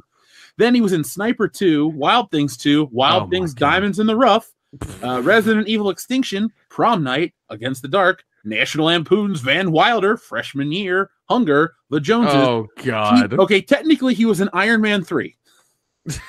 as Commander. No Commander last name, just Commander. Oh god. On TV, he's been acting since 1983, where he first played as Curtis Alden number 4 in a show called Loving. And most recently, he has been in A Daughter's Revenge, where he plays David Spencer, which is a television film. Maybe Sniper 2 is what I recognize him from. Oh my god. Unless you That's watch been very- Drop Dead Diva. Oh Let's get my back God. to the horrifying image of Will Smith as the genie. You mean Goro? God. Goro, that's really, really, really been on a slump and is desperate to get. Yeah, laid. Goro mean Goro that Smith? God, Goro that's fucked a Smurf and then had an offspring. That's what it looks like. Yeah. My biggest complaint with this too is when everybody goes, "Oh well, don't bitch about it. You're just mad because Robin Williams isn't the genie anymore." I'm like, well, yeah, it's sad that he He's died, dead. but what does that have to do with this looking terrible? Robin Williams, if Robin Williams was alive and healthy and this still came out, it would still be the same shitty movie. No, yeah, if he was alive, he would be making jokes about this shit all the time. Yeah. Not only that, it's like, so your point is that I'm mad about Robin Williams. Okay, cool. Let me pull up this picture of him as a genie. Look at it. Fucking look at it. Look at it. You tell me that this is okay. You tell me, oh, you're agreeing that it's pretty shitty. Then what the fuck you bringing up Robin Williams for, bitch? That's what I would say. And I'd be like, you know what I'm talking about then, because that looks fucking terrible. And this is one more L in the column for fucking Will Smith. We all can fucking agree on that. I don't know, man. He's been fucking up a lot lately. So Yeah. When was he? Doesn't he have Bad Boys 3 coming out? Yep, Yeah. they're filming it now. Well, hopefully Aladdin doesn't ruin that. Yeah, I'm hesitant about that. So I want to see if it's If you're a studio and you give Will Smith now and Chubby Martin Lawrence money for Bad Boys for Life, are you really gonna let them fuck that up? I don't think they care anymore. These actors just want a Disney contract for one movie, talk shit to your fans, and then just kind of retire. Yeah. Listen, the American dream. Because Bad Boys is that's Bruckheimer Films, right? Yeah, that's Bruckheimer. And Michael Bay. Yeah, and Michael, there's no fucking way that those guys are being like, yeah, we're gonna give creative control to these two black motherfuckers. No, the thing is, I don't really think Martin Lawrence is notorious for having good creative decisions outside of his stand-up. Which even then, Oh God, what you mean Half the of two that he's Martin. done? Run Tell Dat or whatever it was called. God, he's done 2 or maybe 3. So and they were like, eh. Do you remember he would use he used to show up on, was it the Def Jam comedy tour or whatever? Oh yeah, Back in the He used to 90s. host a bunch. Yep. Those were the host. fun because I was a kid and I shouldn't have heard half the shit I heard, but you know. Yeah, well, which is one cool way to get kids to watch shit, and that was hilarious. I still love the fucking story about him and Tashara Bryan or whatever, the chick that played Gina and Martin, how she had a fucking restraining order against him because he would get high as shit and he was stalking her after the show. Oh That's my god. Martin. That was a good show. Martin, stay away. Martin. You know, Dion, you just hurt me a little bit because normally people go for the good theme songs to TV shows. You went for the shitty Martin theme song when it had the CGI puppet of him with the giant head. Thanks for bringing back bad memories, asshole. I'm sorry. I'm sorry. You know Tommy's dead, right? Oh, it should have been Cole. God. Oh shit! The shade is real. God damn. I'm not sorry, folks. I'm not sorry whatsoever. That was a fun show. It cool. was on Thursday nights, just like Yes, us. it was. Yep. Because it was on Fox. Yep. Thursday nights at 7. Man. Fox. God Well, damn. 8 o'clock in these parts of the woods there, Kendo, but you know. Yeah, well, it says, Eastern Central Time is always listed together. So Appalachian Central Time. ACT. Sure. Is it the It's Okay. different in the mountains. Yeah. Your sister's not These just your hills sister in have the eyes. mountain. God damn it. All right. So let's see. Grand Inquisitor says, party. Boob. Thank you, Grand Inquisitor. Boob. 6 turning 4 burning says, my last girlfriend told me to treat her like a princess, so I married her off to strengthen my alliance with France. There you go. Oh, that's hilarious. That's hilarious. The Ghost Legend says, there once was a boo named Rian. The other day I saw him crying. I went up and asked why he couldn't deny that his trilogy was on the brink of dying. Not as good as Mareth, but I did my best. Give it a shot. Yeah, definitely. Yeah. A for effort, Ghost Legend. I like it though. Folks, we just gotta follow that story. Remember all the confusion and bullcrap that comes with Rian Johnson and Star Wars. You think Disney wants more of that? Apparently, if they let the motherfucker I don't go right know. trilogy. They think they're on the right track and like, yeah, it's going good. The numbers are good. I was like, no. I guess optics are more important than results. Yeah. I mean, they must. Once again, they probably have they probably have just a bunch of money they're just throwing at this. Like, yeah, this is what's going to make us more money later. It's like, no, it's not. And with you constantly double and quadrupling down on movies coming out and redoing franchises and making things quote unquote somewhat live action, you're going to destroy yourself. It's just going to like happen. the Lion King. Oh, well, we got Donald Glover now. Whoop-de shit. Cool. We had Right. Jonathan Taylor Thomas 25 years ago. Yeah, he was also in that Spider-Man movie that did real well. I think that was opened lower than Spider-Man 3. So Yeah, it did. people want to shit on that movie. Yeah, What? I mean, whatever, man. Remember, folks. What if? Oh, go ahead. What if Rian Johnson is under the impression he's still getting his trilogy, but behind the scenes they're like, "There's no fucking way we're just gonna tell him he's gonna get it." Like when you tell a kid, "Hey, yeah, don't worry, we're gonna go get fucking ice cream on Sunday," but the whole time you're thinking, "There's no fucking way we're going to get ice cream on Sunday," and so they're just like lying to him to make him think that he's getting his trilogy, but the whole time he's not. Lion Weird crying, shit's Rian happening. Johnson. I'm sorry. Well, I mean, it is Rian Johnson. it is Hollywood. That shit probably does happen. Happens a lot. all the time, because that was, oh my god, what was fuck now. Oh, with the Superman movie with Nick Cage, it happened with that. Yep. And Well, George that was George Miller's Justice League. Yep. yes, that's true. Yep. So they've told people that multiple goddamn times, man. What if there's so let's play a hypothetical game for a minute. What if Rian Johnson knows his trilogy is not happening, but what if they want that movie Knives Out not to suffer? Because they're like, well, your movie was so bad we canceled your other one and it hurts Knives Out's box office. What if that's the game plan? Jesus Like Christ. it's for him and he's going to keep up the public perception so that movie has a chance and it doesn't kill his career in the mainstream. No, You mean that he knows that's the plan? Or Yeah, he knows they it's the plan. Like he knows and they've talked, but they've agreed publicly because there's some movie where they talk about, we'll say I hate to bring up Spider-Man 3 when Mary Jane gets fired from that play. They're like, we'll just tell everyone you fell ill. What if Disney's like, this isn't happening, but we'll tell everyone it's happening. Then you'll make your next movie, and then we'll just never make it. The reason I could see Disney making the decision and then not telling him because, plausible deniability, they could always say things changed. The reason why I don't think they did that with Rian Johnson is because at this point they have to realize he talks too fucking much. So if they tell him, hey, we're not going to do this, we want you to pretend as if we are going to save the future movie, they have to know that if they do that, and then when it comes to the point where he can't make the movie, he's going to go to fucking Vox or Rolling Stone or someone and then badmouth. Because as catty as he was after The Last Jedi, they have to know he's going to wait until that contract expires with him talking shit. He's going to do it. I just don't see them giving him that much leash to pull that off. Now, like I said, I can see them lying to his ass because they know that he's a fucking crazy ex-girlfriend. That I see. But I doubt they'd risk him bad-mouthing them before the next phase of the Star Wars franchise.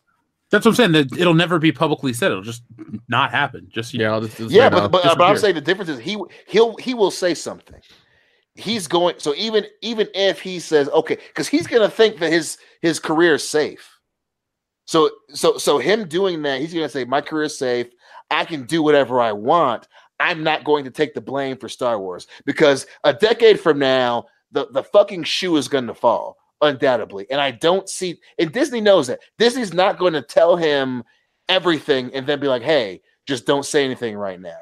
Because fucking, whether it's the look in his little rat beady fucking eyes or the shine on his balding fucking head, everyone knows Rian Johnson will fucking turn on you to save his ass. I'm saying it right now, and I do not think Disney, if they know that they're gonna fucking scrap his trilogy, he doesn't know about it right now. As of today, 100%. He doesn't know about it because they know that he's gonna fucking open his mouth in a decade.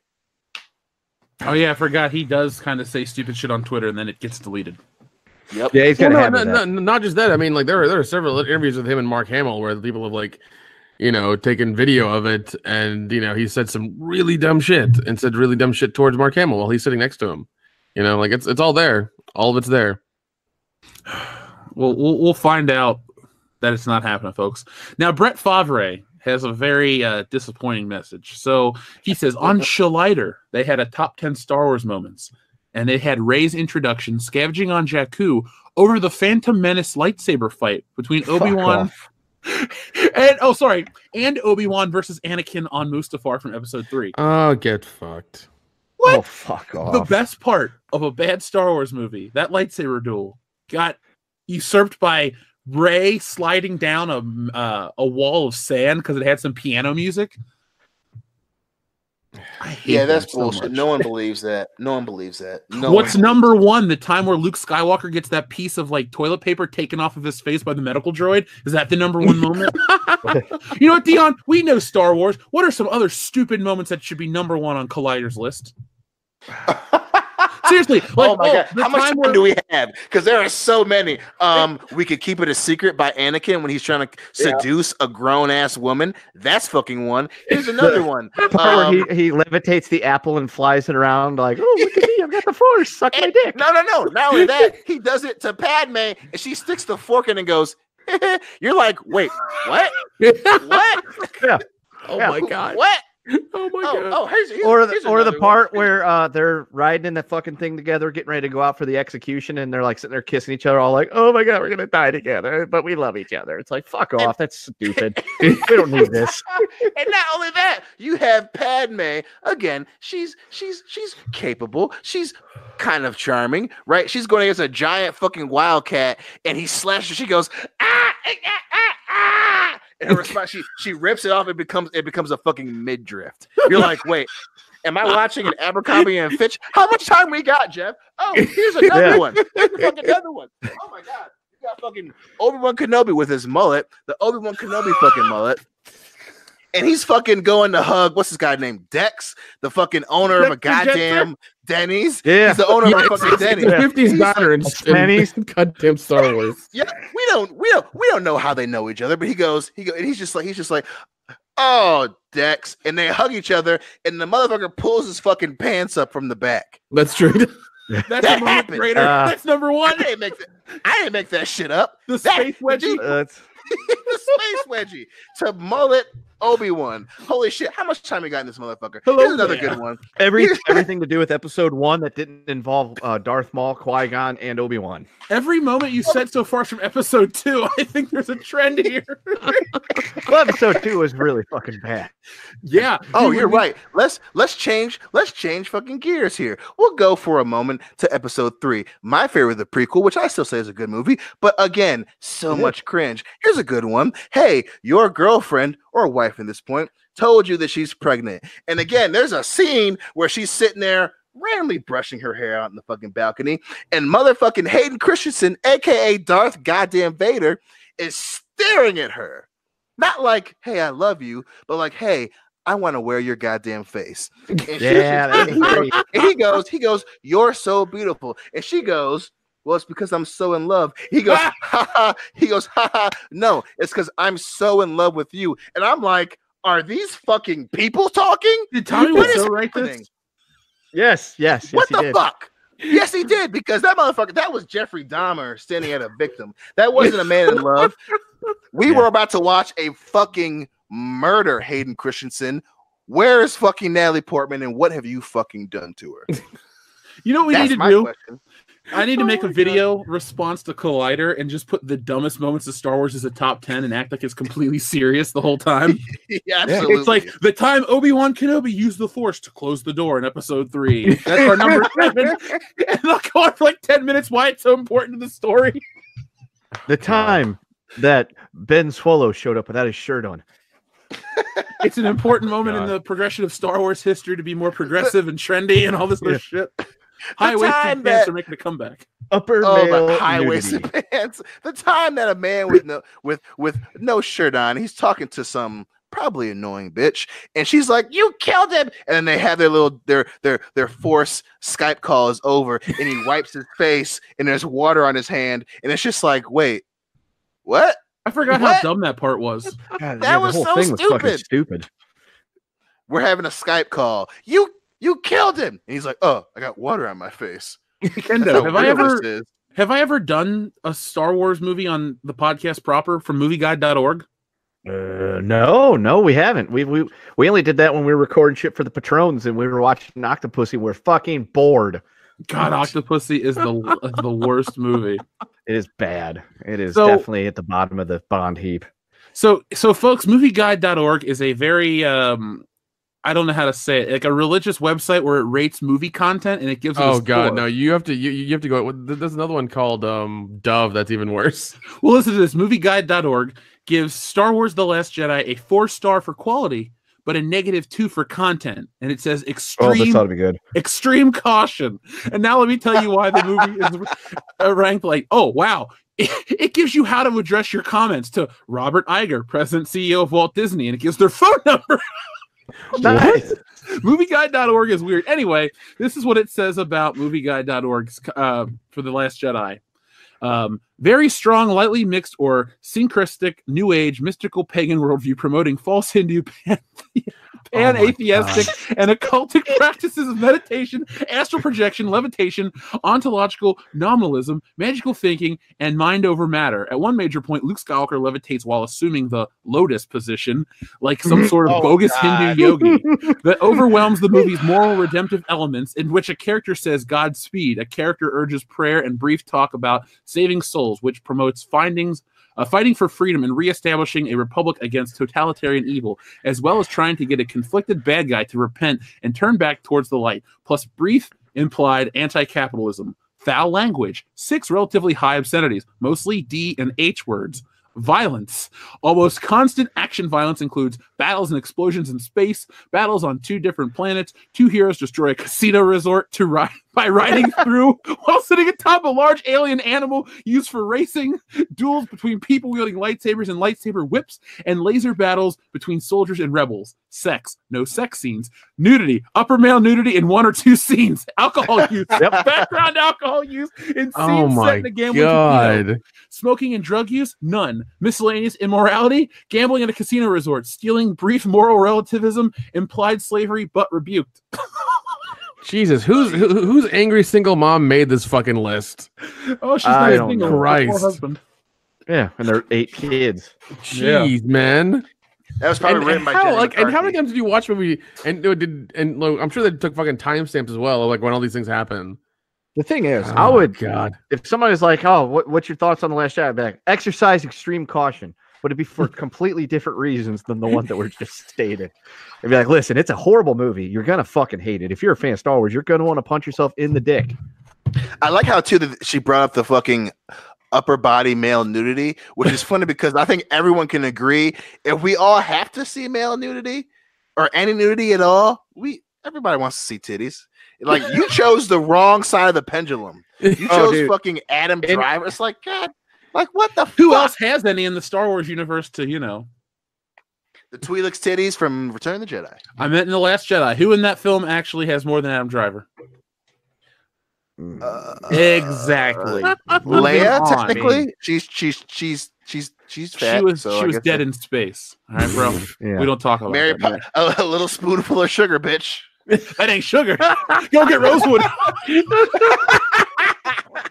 Yes. Oh That god. was awesome. That's why Megatron. we're best friends. Megatron 95 says, when Larson said that her film will inspire women, I laughed because Wonder Woman beat her to it once the character made her first comic appearance. So guys, Dayton Pfeiffer or Megatron 95, same person, changed his name. When Larson said that her film will inspire women and all that stuff, we'll talk about Captain Marvel. This has been a dumpster fire for dude, she cannot keep quiet. It's just like quit saying It's things. crazy, Nick. It's fucking Especially crazy. especially with the whole thing. It's like, oh, I don't want white males reviewing my movie. Well, you're gonna get a review from us, so enjoy it. There's only one And white one guy of on us this is show, white though. guy.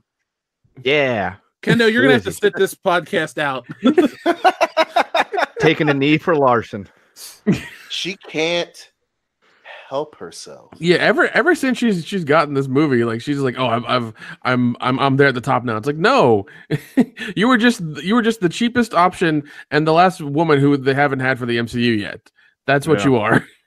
Which again, No. I said this what 2 episodes ago. Again, I don't have any insider information, but again, I would not be surprised at all if Marvel had, a social media overall media policy in her fucking contract. And she, especially now, she waited until after the bullshit with the I don't want white dudes reviewing this fucking movie. So now she drops the whole I want women to be into this film. It's just like that doesn't work. That doesn't translate into money and views, Bree. The movie has to come out first. Shut the fuck up. I mean, look, yeah, look at what happened with Wonder Woman. Yeah, it was they a didn't success say all that because Gal shit. Gadot was cool. Yeah, she was awesome. She, she addressed everything. It was she was never like fuck white dudes, fuck them all. No, she's just like hope everybody likes the movie. And that's people it. did. Yeah, it was good. It was a hit. Plus, it's like, you stupid motherfucker. Jude Law's in your goddamn movie. He's on the poster. So like, what the fuck are you trying to do here? You want women to be empowered, but why? You're okay with Jude Law being on the fucking poster? Didn't Keanu Reeves turn that role down? He did. Yes. He turned it down for John Wick 3. I'm so glad he did at this point. Yeah. I am so thankful that he saw that. Was like, that fucking I'm doing John Wick 3. Listen, don't get me wrong. I still think Captain Marvel's going to be good. I have faith in the Marvel machine. I actually do want to see the film. Dion's been paid $8 Yeah. in a pack Shit, of I can tell Airheads. you right now. If they How much is Bree paying you? Listen, I promise you Give right me now. a cut. If they said, Yeah. hey, we're going to pay Why ain't you you sharing that shit with us? $250,000 to do a review on this show, I would fucking take their money, and I promise you, I would use that fucking airtime to be like, Yo, Brie Larson, shut the fuck up. I promise you I do that because I want to know who's going to give you $250,000 on this show. Yeah. Listen, we're not there yet. We're getting close. The future, trust me. The future's right around the corner, baby. That's I true. promise you. Yeah. I promise you. We're not I'm going to lead you guys astray here. It's going to happen. And I promise you, I'm going to do the same thing. When we get big and famous, I'm going to be like, hey, Brie Larson, just in case you were wondering, because we're kind of a big deal now. Yep, she's not even Larson anymore. She's Lawson. She's Lawson. Brie Larson. She married to Ian Brie McCall. Lawson. Brie Larson. Ian McCall Lawson. Shut the fuck up and let the movie come out. God damn it. Jesus. Now I'll cash my check, give it to the channel. Do you got the coat? You got those hot ass coat hangers? Oh fuck. God damn it, Brie Larson. I knew that was you. I didn't even have to fucking look. Dude, I bet you her voice is going to be like nails on a chalkboard in that movie. I'm a hero. Well, listen, I can't. Did you hear what was said on the High Council this week? It says you can't spell hero without her, but he comes before her. Yeah, I did. I wrote that down because it was so good. I'm going to use that in the video. Oh my god. I just love when they had the what was the new one that came out on Facebook? It was not yeah, I think it was her. Yeah, it was the same thing. It was when it was the one where they show she's in the ship with Nick Fury or whatever, and it's like you can't spell hero without her. And the vast majority of the comments were like, "Yeah, but her ain't got an ass," and they just kept posting the picture of her standing there and her ass was flat. That was awesome. Oh man, that was so funny. TLJ Screwjob says, "Sorry, Dion, they've quadrupled down at this point." Shit. They have because they can't help it, man. Disney is in the corner. Same way that WWE was with John Cena, man. They've pinned him in the corner and they gotta stay there, son. Great Loner says, I don't know what you're smoking, but Star Trek Into Darkness was the worst thing I saw. It almost ruined the Wrath of Khan. Shut up. Listen, you motherfucker. You can watch, and again, you can go. We have to go through the super chats. I don't want to stop that. I'm just gonna say this. You shut the fuck up. You don't know what the fuck you're talking about. Into Darkness was underrated because it was a great goddamn movie. It touched on some crazy ass shit. And then, unless I fucking need to remind you, you had Zachary Quinto, who probably couldn't whoop an ass in an ass kissing contest, beating the shit out of Khan, who still looks awesome as shit. And again, fucking RoboCop was in that movie, goddammit. So you know what the fuck you're talking about. Wrath of Khan's an awesome goddamn movie. But if you so much as speak ill of In the Darkness one more time, I will find you. I will find you, sir, and I will make you watch every other movie of Brie Larson's before and leading up to Captain Marvel, and I will fucking end you, sir. But now he's I mean, again because he wants to hang out with you, dude. Yeah. Plus, Well, yeah, we get to watch Kong Skull Island, and that's a good movie. We can hang out, man. Like we can 21 Jump I'm not Street's saying all that. It's a great movie, and we can watch Wrath of Khan together. But don't you ever talk shit about fucking In the Darkness. RoboCop was in that shit. He got his head squished. God damn he got it. his head squished by I'm really drunk and burpy. He got his head squished. I can tell. By fucking Yes, exactly. By banging, he got That's right. Bender dick, Hair cumber markers. snatch, whatever. Yeah, it's fuck fucking Into Darkness. Anyway, You moving son on. of a bitch. We have a great message from our friend Klaus Dork. It says, "Hey guys, I proposed to my girlfriend. If y'all are in town, you're all invited to the wedding. P.S. Open bar and food trucks." Don't Count say us that. in, Don't say baby. that. Count us in. You want some random toasts from motherfuckers your family doesn't know? You bought We're it, sir. just gonna roll up in WCBS t-shirts and eat and drink everything. With bow tie. With bow We'll ties. get classy. We'll get sports coats, bow dude. ties, world class bullshitter shirts. We need a world class bullshitters tuxedo T-shirt. Okay. Ooh. Only Okay. for us. Only for Klaus Dork's wedding. Yes, Klaus Dork, you count us in, sir. The funny thing is, you think we're joking. If you're serious, we would show up to it. Yeah, we We'll would. Yeah. post you and bring you a gift. Yeah, just Goddamn send us an right. invitation to the PO box. Yeah. This will P.O. be Box way more 5069, Cincinnati, way more Ohio, entertaining. 45205. That's the Good plug. P.O. Box. That was a really good plug, by the way. That'd be way more entertaining than that piece of shit Maroon 5 video of going to people's fucking weddings because we're way more likable. And I promise you, fuck Adam Levine. That dude is weird. Yeah, we won't ruin the Super Bowl halftime show. Yeah, Oh, God. or your wedding. Well, Hey, we it's may different. even live stream from your wedding. You know, who knows? yeah. we'll just ruin the reception. I got to I get can't rid of those believe rose you ticos motherfuckers. somehow. Oh shit! Nemesis is not better than In the Darkness, and In the Darkness, SJW fanfiction. No, Samuel, negative. In the Calm darkness down, sucks. Dion. Let me look it. We got to pay respect to these people that are listening. So, Admiral Tiberius says, "Good evening to you, world-class gentlemen of BS. I just wanted to say that this channel is amazing, and I love what y'all do. Also, party boobs forever." Love you, Party man. move indeed, sir. Thank you. Yeah. Admiral Just not in the Tiberius, darkness. thank you. we appreciate the support. We have a lot of new people, but we still want to take the time to thank everyone else that's been with us for a while. And I believe you've been around for quite a while, Admiral Tiberius. So thank you. Mm-hmm. This is a great screen name, Bjorn to Kill. This is his name. He says, "I'm a patron.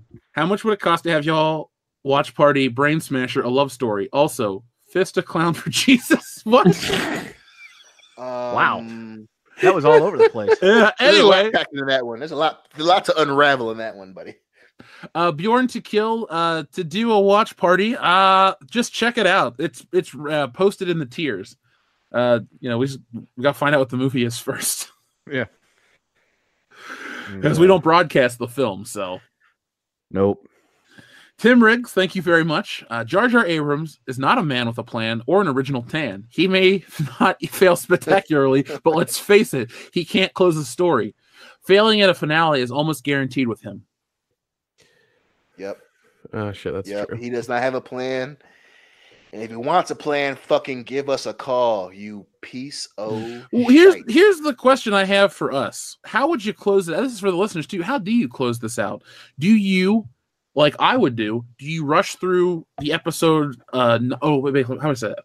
You basically get through episodes 8 shit real quick, and then you basically give us a new story in 9 that closes out and sends everyone home happy. I don't think you can dwell on the episode 8 shit too long. It's like, Nope. No, you do. You do a little bit of a recap, and then you get into it. That's it. Yeah.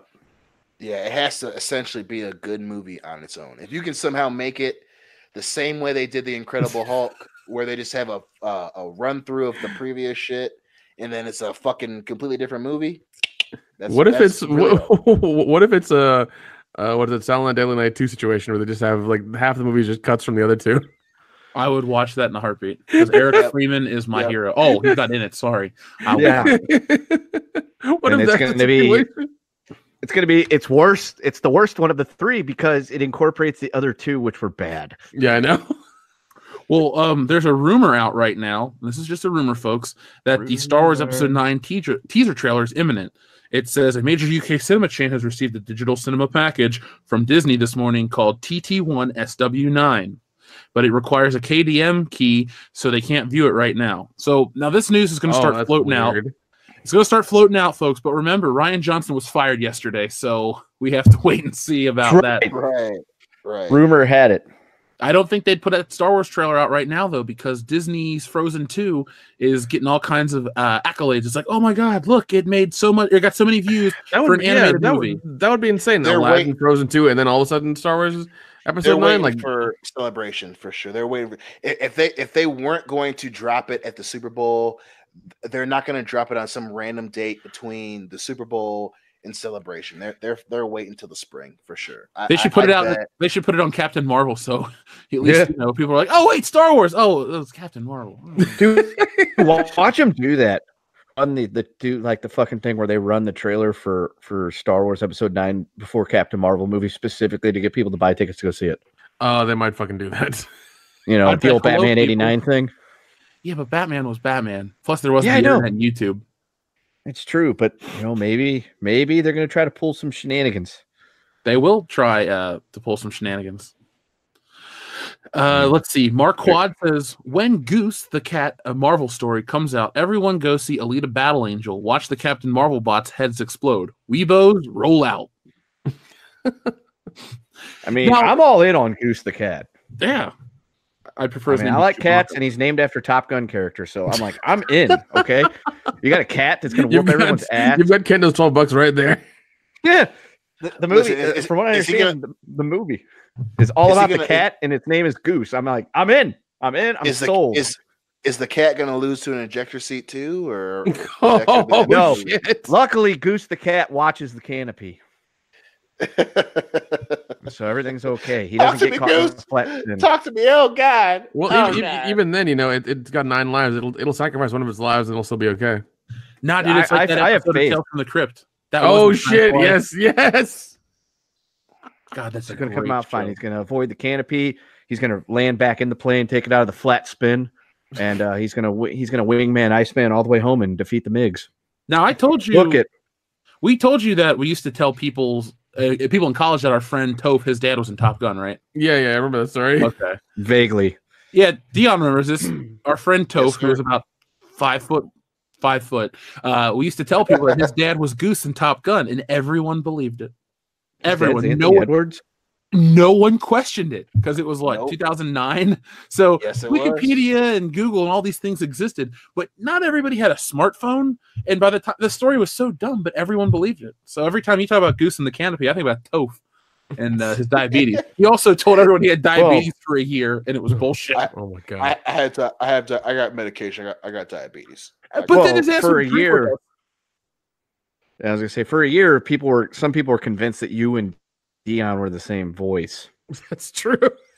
That is true. That was Oh yeah, that was funny. No, Jesus. Marquand, I pulled this up for you. It says Alita Battle Angel is projected to bomb at the box office with a Yeah, I $23 saw that million earlier today. opening weekend. Yeah. That's kind of sad.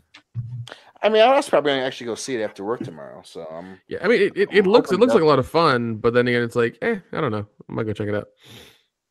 Are they ever gonna make good? go ahead, man. Go ahead. I was just gonna say, are they ever gonna make a good live action anime? Probably not. It's anime. That's the thing.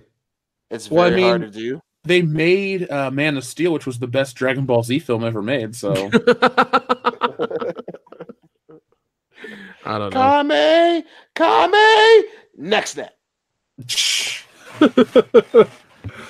oh my god. So let's see what else we got. Brett Favre says Ian McCall is better than Idris Elba. You damn right. Yeah, definitely. We haven't told you what it looks like yet. Calm down.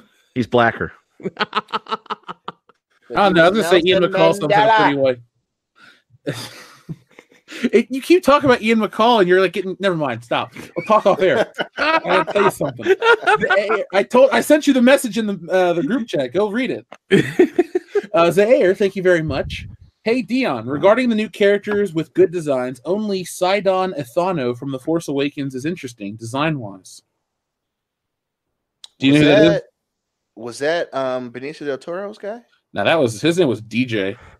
And He that was was the last RJ's. Jedi. But not ZJ's because he can't afford it. Oh yeah, Sidon from The Force Awakens. I don't know who that is. You have to fucking remind me of that dude. I don't. I don't Sidon know who that is. Ethano. He looks like Deadpool and Magneto had a baby. I'll send you a picture. Yeah, I can't remember who that is. I gotta look at that shit again. He honestly looks like Magneto. Oh, of That's not a course. bad thing. That's not a bad thing. True. There we go. There he is. Where are we? Oh yeah, that dude. Yeah, that. Again, which makes me sad because he was fucking part of the team from the raid where they wasted in that goddamn movie.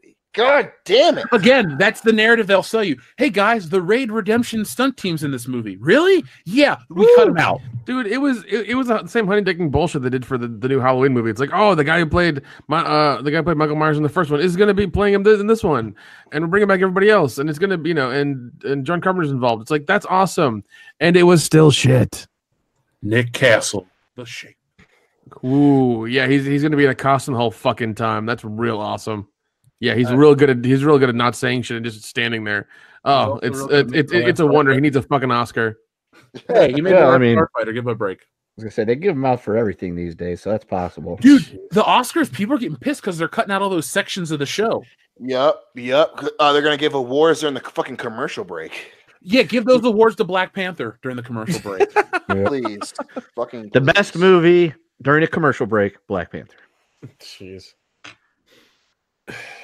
Dude, I don't think the Oscars are going to be a success this year. Well, the thing is that if you want to protest the Oscars, just don't watch them because the next day they'll release all the winnings, all the Dude, they fucking do it live time. You can go to like any of the major news agencies and it'll be like Oscars live, and you can click on it and just keep refreshing it. That's how that's even better. That's how I kept up with it last year when we made sure that The Last Jedi didn't win an award, and I was giving you the results in real time. It's because I just had that little ticker thing going on my phone because I wasn't going to fucking watch the Oscars. Yeah, just do that. No, nobody watch the Oscars. Just do that then. Yeah. Kyle, TLJ Screwjob says, I hate how they wasted a stormtrooper, MC, by turning him into a stereotypical black comic relief. SJW. So you hate black people? Me. What? Yeah, boy. Yeah, that's pretty much how it works. I would love if somebody tried to say that to Dion. I would lose my shit. I think you would hit somebody. Yeah, you probably would. You would hit. I come really damn close. You'd probably throw a beer at some dude and just yell at some chick like, "What are you talking about?" And you'd have a meaner Hillary argument over the Nintendo Switch. So, which is the best video game system of all time. Oh God! Every best child selling. in Japan has 6 of them. Yeah. Told a billion. Oh Lord. I would lose my shit on both accounts, actually. 100%. I hope it happens just so you can. It's probably going to happen at Celebration, honestly. on the ends of the spectrum, you got best. You've got the Switch. On the worst end, you've got Into Darkness. God damn it! Kendo poking the bear, riling up the fan. You motherfucker. Kyle Browson says, "Go to NordVPN and use promo code PartyBoob." Oh my God! If we could get that to happen, that'd be one of the proudest days of this whole channel. Can promo code PartyBoob. Yeah. Can somebody out there help us get in contact with these sponsors? We'll use hashtag codename PartyBoob. Dude, that should be a comic book, codename PartyBoob. You know what? It'll get turned into a movie with Rebel Wilson and Anne Hathaway. They're spies. Fucking Rebel Wilson. I want that to I want to make the comic book so it gets turned into a movie. Oh my God! So everyone can read it and be like, "Oh shit, there's Rebel Wilson." Well, she's in that Valentine's movie where Thor's brother is in it, and he gets into a limo. I saw a trailer for it on the news. That's all I know. Oh shit! Fucking Rebel. You have to rush out and pre-order those tickets. I know, right? I pre-ordered my Captain Marvel tickets, which I actually haven't. So yeah, because they're gonna fly off shelves. Let me tell you. Yeah, no one can wait to buy that shit. Well, we'll. Oh God, I can't believe that comes out in less than a month. It's gonna be an interesting time. Yeah, it's a couple weeks. I'll tell you about it off here. It's a Vase Productions. Thank you very much. 30-second video. Always sunny when Frank hits Dennis while he's eating cereal. Keep it up. But Frank is Ryan and his car is The Last Jedi title. Ryan directs Star Wars. It's Always Sunny in Alderaan. Oh my God! I love that episode so much. The cereal defense. Yeah, that's a good one. Oh man. Dennis is my favorite character, just hands down. He is awesome. What other one was I? I joined this thing called It's Always Sunny shit posting. And it is savage, dude. You'll have to join yourself because you can't add people to the group, and you have to answer a questionnaire, but it's definitely worth it. There's a questionnaire for it. Jeez. I got invited to join some Facebook group about Disney Star Wars, and they asked me all these questions, and one of them was about us. I was like, really? Yeah. Really? Was it really? About us? No, it was a positive thing. They like us. Okay. It wasn't like do you like this channel? You can't join. It was like, are you part of the fandom menace? This, that, and the other. I'm like, kinda. And they let me in. I also, I don't know. Should I tell this part about the thing on Facebook today that I sent you guys? Absolutely. Should I tell? Okay. So according to Facebook, I now got a badge next to my name because I'm a top fan for Disney Star Wars. Nice. I didn't even do anything. It says you're a top fan. Displaying your badge publicly helps you stand out to Star Wars fans and others by showing you're a top fan. Don't feel bad because I randomly got one for commenting on Chris Jericho's Facebook page. Yeah, I got one randomly. I got one randomly recently as well. It was odd. I was like, what's going on? They know who we are, guys. It's scary. Yeah, we're starting to get in with the elite. Yeah, Cody, young hobnobbing and rubbing shoulders.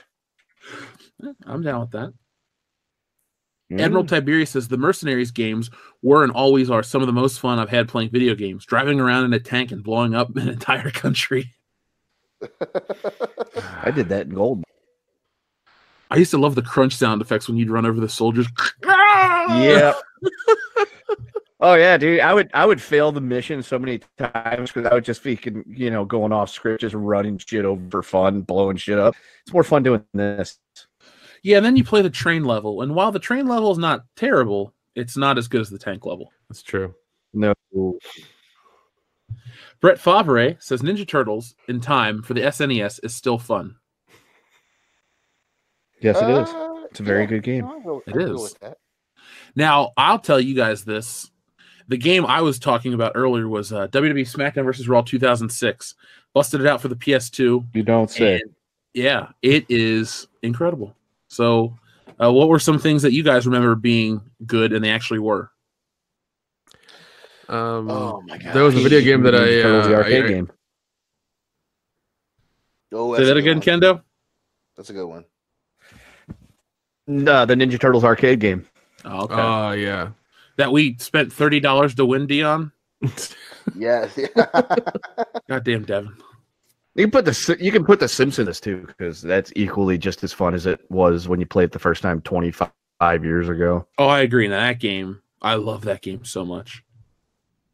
Yep. Oh my god, that's a good one. Fuck, that is a really good one. Well, Dion, the reason I wanted to talk about this game is I lost in a triple threat match by DQ. What? Exactly. You can't. How the fuck do you? What? I punched the referee and got disqualified. So who won? Nobody. It just ended.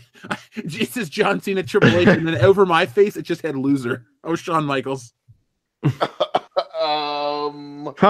Gotta say, guys, I'm confused.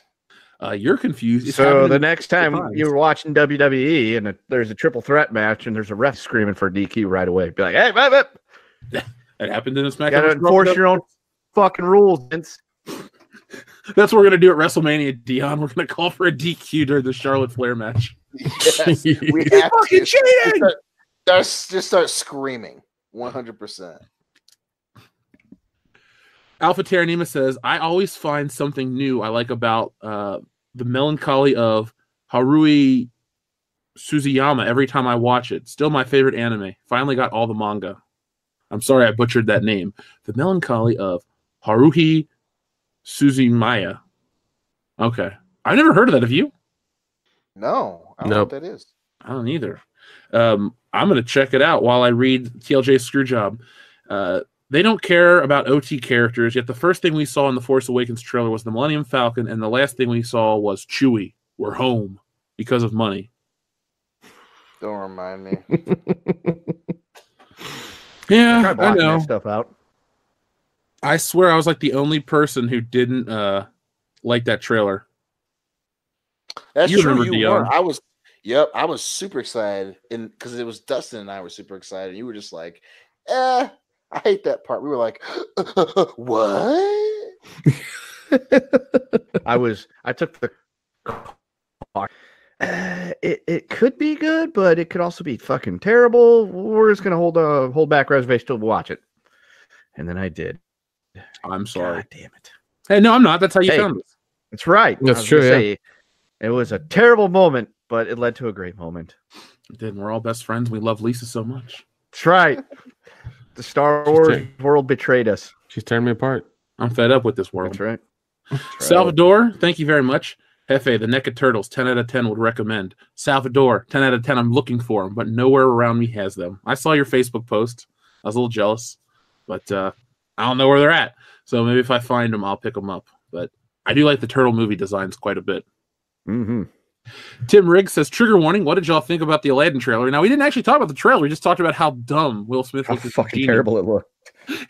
Nick, you watched the trailer. What'd you think? It looks like a live action version of the previous trailer that happened when the cartoon came out. It's just that the genie now looks like a Will Smith wearing a bodysuit and floating in the air, and he's blue. That's what it looks like. Dude. Genie looks like something that's going to murder you in your city. Exactly. Like, once again, never been more terrified of Will Smith in my life. Until I saw the commercial, saw that trailer, I was like, oh my god, that is It's scary, sir. It's Dion, do you remember horribly Sin scary. City? Do what? So, Do you guys remember Sin City? Yeah. That Yeah. yellow fuck yeah, bastard. absolutely. Oh, Will God. Smith is that Yeah. blue bastard. Oh God. His body stinks because they had to reattach his wiener or whatever. It's just fucking Will Smith staring at the camera. Don't you cry yet. Don't you cry now. I love Like, that movie so much. It's great. I love that movie. The thing I it's a love good one. most about Sin City was the DVD menu was fucking dope. Yes, it was. I might have to put Was in the the DVD menu. just because I forgot it. It was awesome. It was fucking awesome. By the way, one of our listeners requested that we do Jumanji Welcome to the Jungle, so he's been patiently waiting. Shit, So he wants dude. us to do that. So I watched it again last night, and it's still fucking good. It's a fun movie. It's such a fun The old movie. It digital really copy is. out. Yep. Rock's best movie of 2018 or 17, excuse me. Agreed. I don't know what he did in 2018. Oh yeah, dude. Skyscraper. Skyscraper. Die Hard 7, you mean? You know, his movie could have used a little Jai Courtney.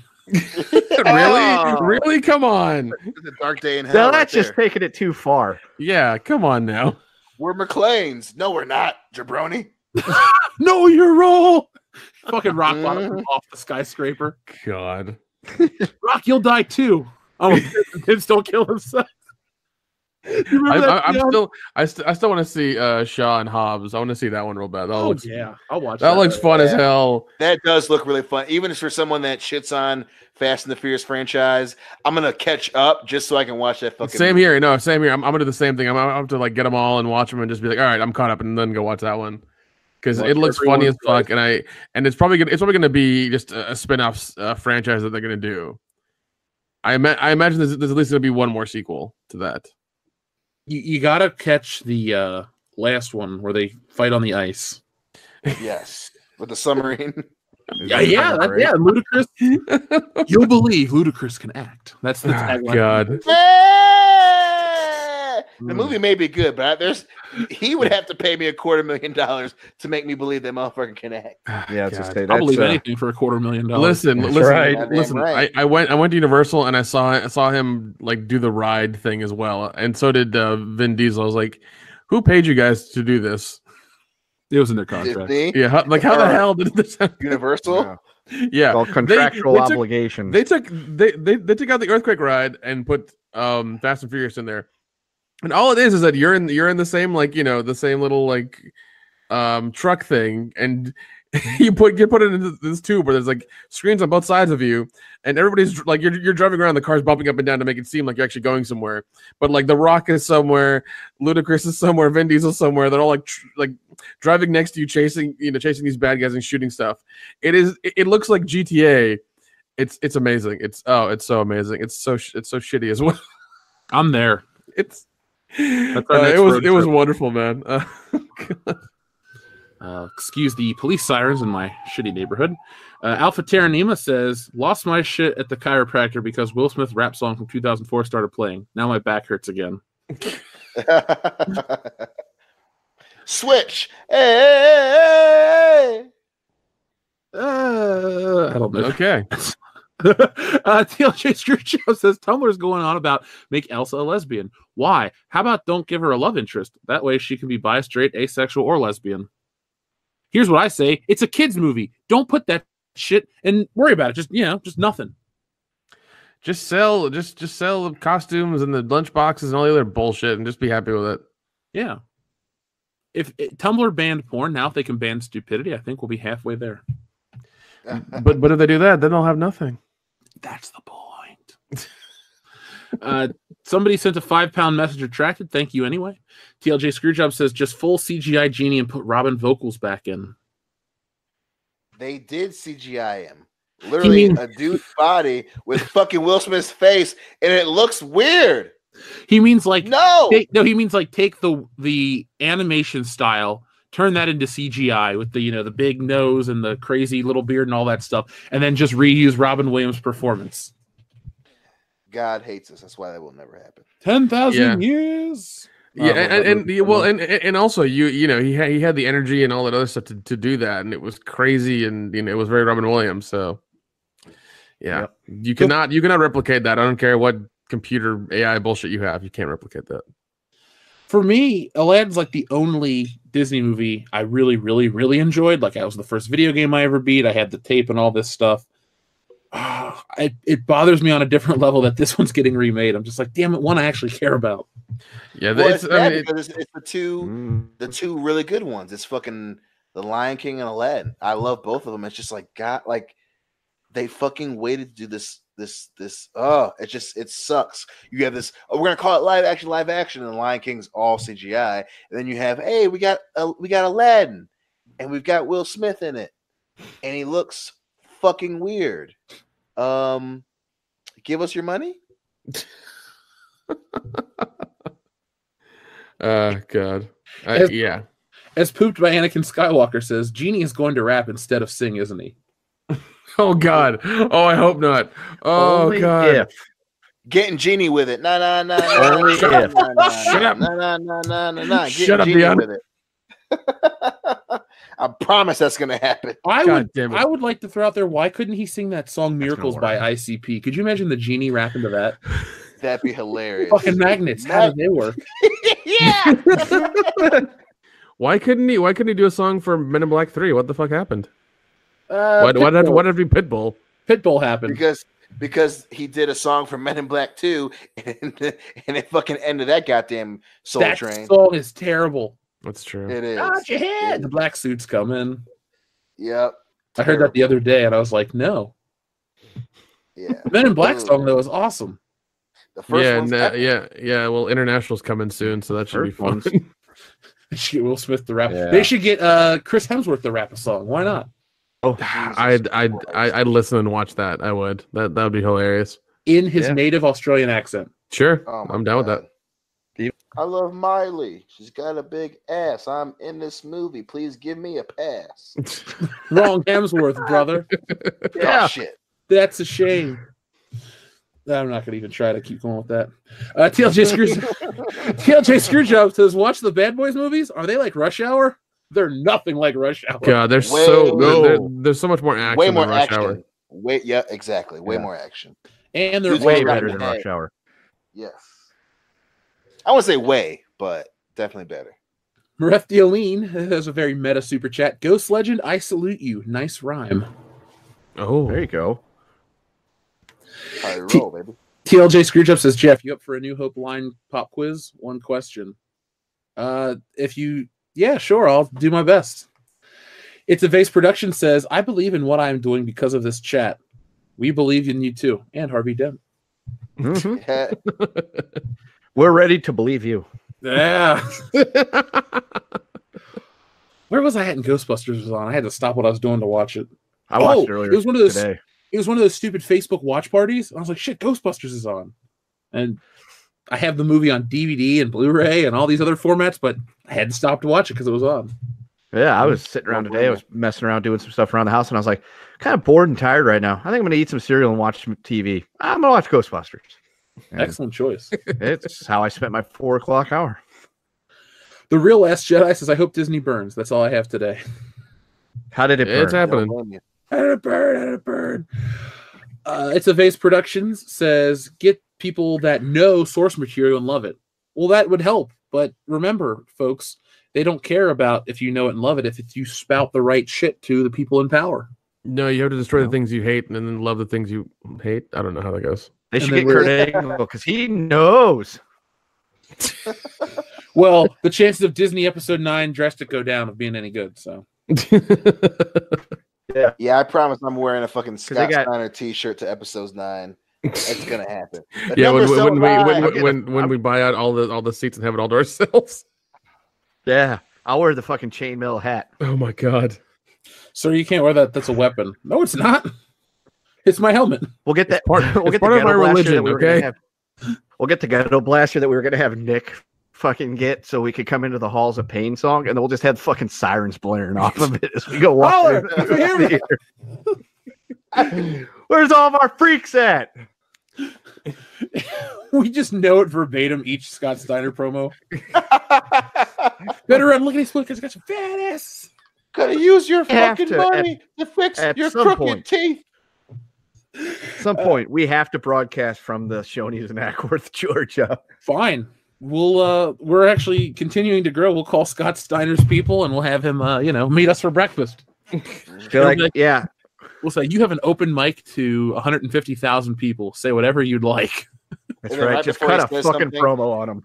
And right before he says anything, we go, give me the fucking mic. Sir, it's built into the camera. Just start speaking. Like, dude, we are huge fans of yours. We are ready to believe you. You're 4 dudes with some fat asses. Yeah. That's right. Let's see. Lonely Banter says Brie Larson is Roman Reigns. John Cena has charisma. I mean, yeah. That's fair. That's fair. That's fair.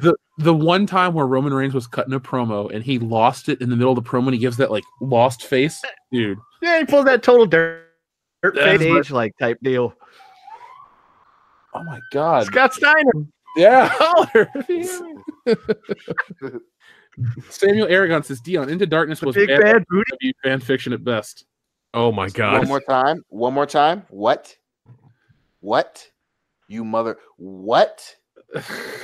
Mother. You're lucky I'm too drunk to have another rant right now. I think he's trolling. Don't fucking say fuck you, sir. Samuel's cool. It happened. Grand Inquisitor says Nemesis is better than Into Darkness. Oh my god, what the fuck? This is bullshit. You mean to tell me that fucking B4 fucking other weird Brett Spiner, whatever the fuck his name is better than, you know what? I'm not even gonna fucking entertain this. Okay. Anyway, Swinging Cod says Dion, I am going to make a video of me lighting copies of Into Darkness and Dunham photos on fire while riding a horse. Now let's watch Mother. Oh god. Son of a bitch. I was with you until that very last part. You know what? If you do all those things, we'll watch Mother tomorrow. Oh no. No, we can't. You're next on the list, Swinging Cod. But we're gonna have to pull a double feature that night, boys, for that and Jumanji, because we are behind as long as Jumanji is second. Yeah, definitely. Yeah. That's the only way that's gonna work. Yeah, but we're probably gonna sit and talk about Mother the whole time while we're watching Jumanji. Well, at least Jumanji will give us a better taste in our mouths. I'm not gonna watch this second. I'm sure Karen Gillan is better than what's her name? J-Law. J-Law. I actually like Jennifer Lawrence, but even I'm just like, that movie looks fucking terrible. Javier Bardem is just gonna fucking headbutt the shit out of you the whole time. That's weird. It is a very bad movie. It sucks big time. Which means Dustin loves it. Yeah, he does. He also likes it was his movie of the year. That okay, dead silence. Beep boop bop bop. Tim Riggs says Into Darkness effed Khan and ruined Tribbles. Can you really ruin Tribbles though? Tribbles were already a joke, so yeah. How close to your fucking heart were they? I'm guessing not that goddamn close. It didn't ruin fucking Khan. At the very least, it made him relevant and actually not more interesting, but it fit him into that specific universe. What was the name of that wheat shit that they ate on that Troubles with Tribble episode, like Quadradilidad or something like that? It was some weird. Yep. I know exactly what you're talking about. It was I can't remember what the name was off the top of my head, but it was silly as fuck. Yeah, gotta love it. Tim Riggs also says G.M.P.C. coming back soon. I'll be around more in March. No, not soon. Still, got stuff to do, but eventually I'll get back to it. Grendel Fan 84, that's a name I haven't heard in a long time, says that darn cat is responsible for the cat variants covers month at Marvel and for our declining upcoming sales in the store that month. I feel bad for you guys over at Comics Elite because I'll hear Marvel stuff and I'm just like, who wants this? And people on the internet are like, that sounds great, but they're not going to go to their local comic book store to buy it, and you guys are going to get stuck with it. Yep. And you'll have to go to a convention and sell it for $1 and you paid whatever. So or give it away when you buy like $20 worth of comics or some bullshit like that. Yeah. And the Marvel double shipping and all that crap. It's real, man. It's real. God. Like, I get it that people on the internet like cats, but that's where the trailer lives right now, just basically on the internet. So maybe instead of going full bore with Cat Month, don't. And just, put out a regular Spider-Man book and a regular Avengers book. And those not be like, don't buy fucking comic books. Stop trying to get them to buy silly shit. You get them to buy comic books when you put out good shit. You know, no one. Well, even then, even to test the waters, just do a pre-order. If it doesn't meet your demand, just cancel it. Done. Just make a variant cover. No, it is a variant cover, but the way variant covers work, you have to buy so many to get them. So a lot of times these stores will get screwed over because they have to like order. I don't know. Let's say to get the John Romita Senior variant for Spider-Man, you have to order, 700 copies of a book. Let's say it's 150 realistically for the size of my local store. So something stupid like that, and then you get it, and then you can sell it for whatever. But then you're stuck with all those extra books of Spider-Man number 700. So it just really hurts the the guys at the consumer level, the people who own the stores. And then they should make it an online order only thing. Yeah, not a fan of what Marvel's doing with their damn books. Michael Rodriguez says, "You guys hear Cameron's bringing Alien 5 back?" I have not. Have you? No. I haven't heard that recently. Cameron's really fucking bad at talking about shit all the time. He's like, I'm gonna bring this back. I'm gonna make Avatar every single movie part of a bigger movie. I don't like. He's crazy as fuck right now, and I don't care for it at all. Like he's still working on like 18 Avatar movies, and none of them have come out yet. They're not relevant anymore. They're not. They're no way relevant. Nobody talks about Avatar like they do Star Wars or Star Trek or anything else from pop culture. Like it happened, it was a thing. Nobody cares about it now. Well, even then, the theme park came out till 2021 or some shit like that. I honestly thought a movie was going to come out for Avatar in like 2018 or something.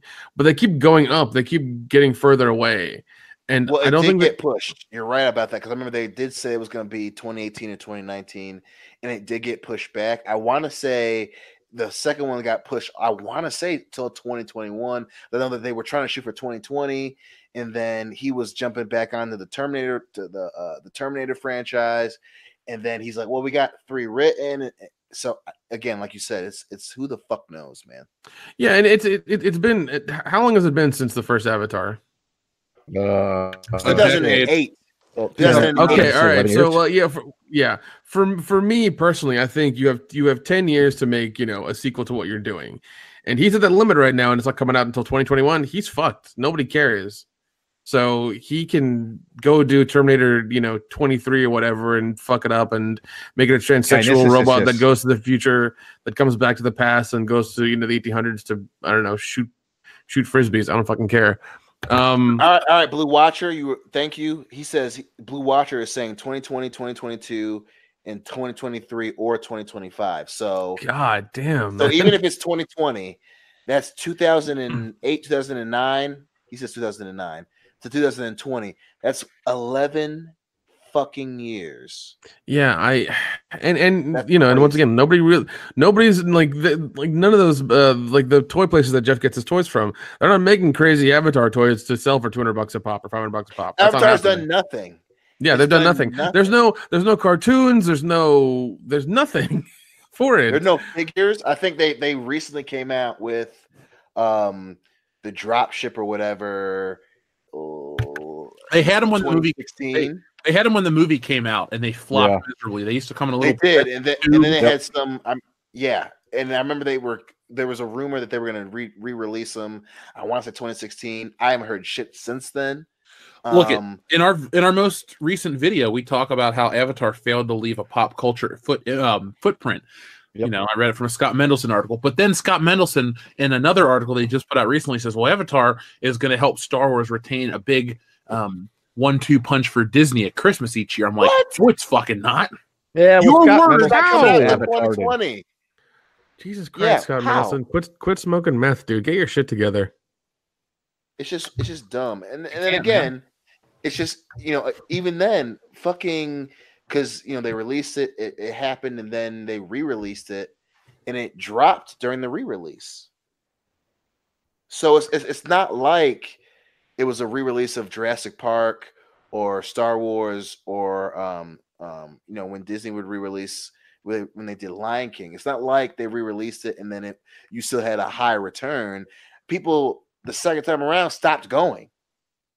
So you're gonna, and again, it made a lot of money. I get that, but that wasn't because of the story of the film. It was because the shit looked crazy in 3D at the time in 2009. You know, it's like It's the most overrated movie ever made. Yeah, 100%. By far. Second is Titanic. Do you see the connection? Yeah. I don't like DiCaprio either. No, I'm not a James Cameron. He's not my favorite. 6 turning 4 burning. Nicole Simpson can't rap. I want justice. Shit. 6 turning 4 burning says, I saw Alita today. It was a good but niche film. It's anime. Which is how so much of that goes. Like, is it pretty good? Yeah, it's pretty good. And yeah, it's pretty good. And it's like, oh, now they're fucking talking about. Well, I mean, I saw Ghost Ghost in the Shell, and that was just okay. I liked Ghost in the Shell, but it's the same same thing. here. It's like, it's like, okay, well, it looks cool. There's, it's action stuff, but her titties are fucking armor. It's like, okay, well, where am I going with this now? Okay, cool. Where are you going with this? Even I want to know. Yeah, that's a her chest, very good point. Her chest opens up, but they're not real titties. I'm like, okay, well. Anyway, Michael Rodriguez says, by the way, guys, Kylo Ren is 1 letter away from being Kybo Ren, the fat space pirate villain from the old Star Wars droid shows. Seriously? If that's true, I believe Michael Rodriguez, but I did not know that was a thing. Listen, if it's true, that explains everything you need to know about fucking Lucasfilm right now. Literally. Oh, God. Pull that fucking name. That's fucking crazy. Yes, Kybo Ren. Gear Kybo Ren Cha, commonly known simply as Kybo Ren, is the main antagonist of the Star Wars animated droid show. If someone told you that that's a coincidence that works at Lucasfilm, they're a fucking liar. That's all we need to know about where we are with fucking Lucasfilm right now. That's fucking nuts. Jeez. The world just broke for me. Thank you, sir, because you proved. Holy shit. Fuck you, Lucasfilm. I want to fucking throw something right now. Go do it. That's fucking bullshit. That's fucking bullshit. You lied to my face for 2 years. Oh, it's something new, and yeah, we care about the fucking the canon, but we're gonna do something. We're gonna pay homage, bitch. You created something new, quote unquote, and you stole a fucking C character. Fuck you. Fuck. I hope your fucking kids fucking grow up to be unathletic pieces of shit. Because that is bullshit. You change a letter and you're like, yep, that'll do. Print it, bitch. Let's get the motherfucker from Girls, and we'll get that one English chick from shit that no one cares about. And he's instead of Kybo, he's Kylo. Oh my God, Jeff, that is such a great fuck you guys. Dude, we should do Dion, we should do something really stupid called Tybo Ren and get Billy Blanks a job. There we go. Absolutely. I was thinking the exact same thing just that second. I was like, dude, we should have good job. Dude, that's how Ben Solo got so full. Let's see. Admiral Tiberius says, I'm gonna get you Sucka the other night, and it's a million times better than the Disney Star Wars franchise. What a legendary film. Yeah. I love that movie. Yes. Basil says, a word that I'm not allowed to say on a super chat. Okay. 6 turning 4 burning says, R. Wilson is in the Dirty Rotten Scoundrels ripoff. I saw that trailer. I was like, ew. Because I love Dirty Rotten Scoundrels. Yeah, her and Anne Hathaway are in the remake. So whatever the movie Party Boob, codename Party Boob, is going to be the sequel to. Oh, man. Maybe we could get Aubrey Plaza to be codename Party Boob. That would be awesome because. Yeah, it's Aubrey Plaza. Oh, it's called it's called The Hustle? I guess that's what it's called, yeah. That's weird. That's so God. Tavase Production says, I made my channel a week ago. It's been doing well. I just got that shit on Facebook as well. I didn't accept it. I took pics. Didn't get why. I can't tell if it's legit. Let's find good Star Wars stuff or identify and destroy. Hold on, let me read that. I didn't accept it. I took pics. Oh. Well, I mean, Facebook's legit. Problem solving right here. Wait, what? You've had one too many drinks. Yeah, tonight. he's Yeah. Not sure where that's going. You can hear the ice clinging in his glass. I'm laughing because Jeff reads it and then stops and goes, "Wait, what? Hold on." Yeah, I just got the shit on Facebook as well. I didn't accept it. I took pics. I didn't get why out. I can't tell if it's legit. Let's find good Star Wars stuff or identify and destroy. I don't know what that means. I read that clearly that time, and I'm lost. Hey, I can admit that I'm drunk. Apparently, the dude who's sending his super chats is shit face. Yeah, I was on fucking Facebook and I fucking admitted it, but I don't know. Fucking, let's find some shit to talk about. I wish I had some desk wine right now. God damn it. Do I need to bring you a case, Jeff? Yes, you do. For Hound? Yes, you I want do. one bottle of wine for every copy of The Boys of Somerville you sent me. That's our Well, trade-off. see, I need to rent a U-Haul truck then. The shade is real. What we're gonna do is we're gonna be giving out free copies of that film at Horror Hound, folks. So if you'd like a free signed DVD from World Class Bullshitters that we had nothing to do with, please stop by. Oh God. Gary Bernaska says Captain Marvel, I think, is the start of these comic book movies starting to make them take themselves way too seriously. I think you're right on that. I refuse to lose faith until we have that defining moment where it happens. So And March 8th, 2019, Captain Marvel coming to a theater near you to piss on your hopes and dreams. But again, Endgame is after that, so it's like that's what's weird. Are they going to change? They're putting the seeds to switch over to this woke bullshit, but again, they choose to stick with the formula that works with Dion, Endgame. what if Endgame is woke? It won't be. It won't be. It won't be. How's it gonna be woke? Captain Marvel comes out of nowhere and saves the day. Yes. That was brought up on High Council last year, and when everyone is wrong, I will sit here drunkenly on this show, and hopefully I get an invite to be drunken on that show, and I will say, "I told you so, motherfucker." Yeah, that's gonna get lost in the mail. Anyway, moving on. It's a Vegas production. Apparently, the original good Dirty Rotten Scoundrels is free to watch on YouTube. That's a fantastic film. You should watch Yeah. it. Let me reread. It's a Vase Productions. Says, I will post my badge on my page ASAP. This is nuts. Your badge? I think he's having issues with his Facebook page because It's a Vase Productions is another YouTube channel, and I think he's been having issues with getting his stuff on Facebook. Oh, did he get a badge for being commenter on Work Class Bullshitters? Maybe. I don't know. We don't issue those out. No. Like, Facebook takes care of 90% of all that. Yeah, shit. that's true. They do. Like, Yeah, if a post gets taken down, it's probably Facebook. Most likely, yeah. Because half the time we just talk to each other about like memes and going to Chicago and stuff. Damn right. Mm-hmm. Logan Michael, who I thought was going to see Happy Death Day, says pops are gay. Nothing special here, just a fact. Oh God, I'm gonna go see it tomorrow and do a review for it. Yeah, man. Where are you going to do the review, Nick? I will do a review on my YouTube channel called Real Independent Productions, Real with 2 E's, where every Friday we do a podcast about independent horror films, and you guys should subscribe right now to it so you can hear what we're going to do. We're going to release tomorrow. We watched not Amazon Hotbox, Space Babes from Outer Space, and we're going to record the podcast, and it's going to be out tomorrow. So enjoy that. Do you guys take Love that movie. guests? Because I already subscribed, and I'm pretty drunk right now, but I would love to get drunk and go on your show.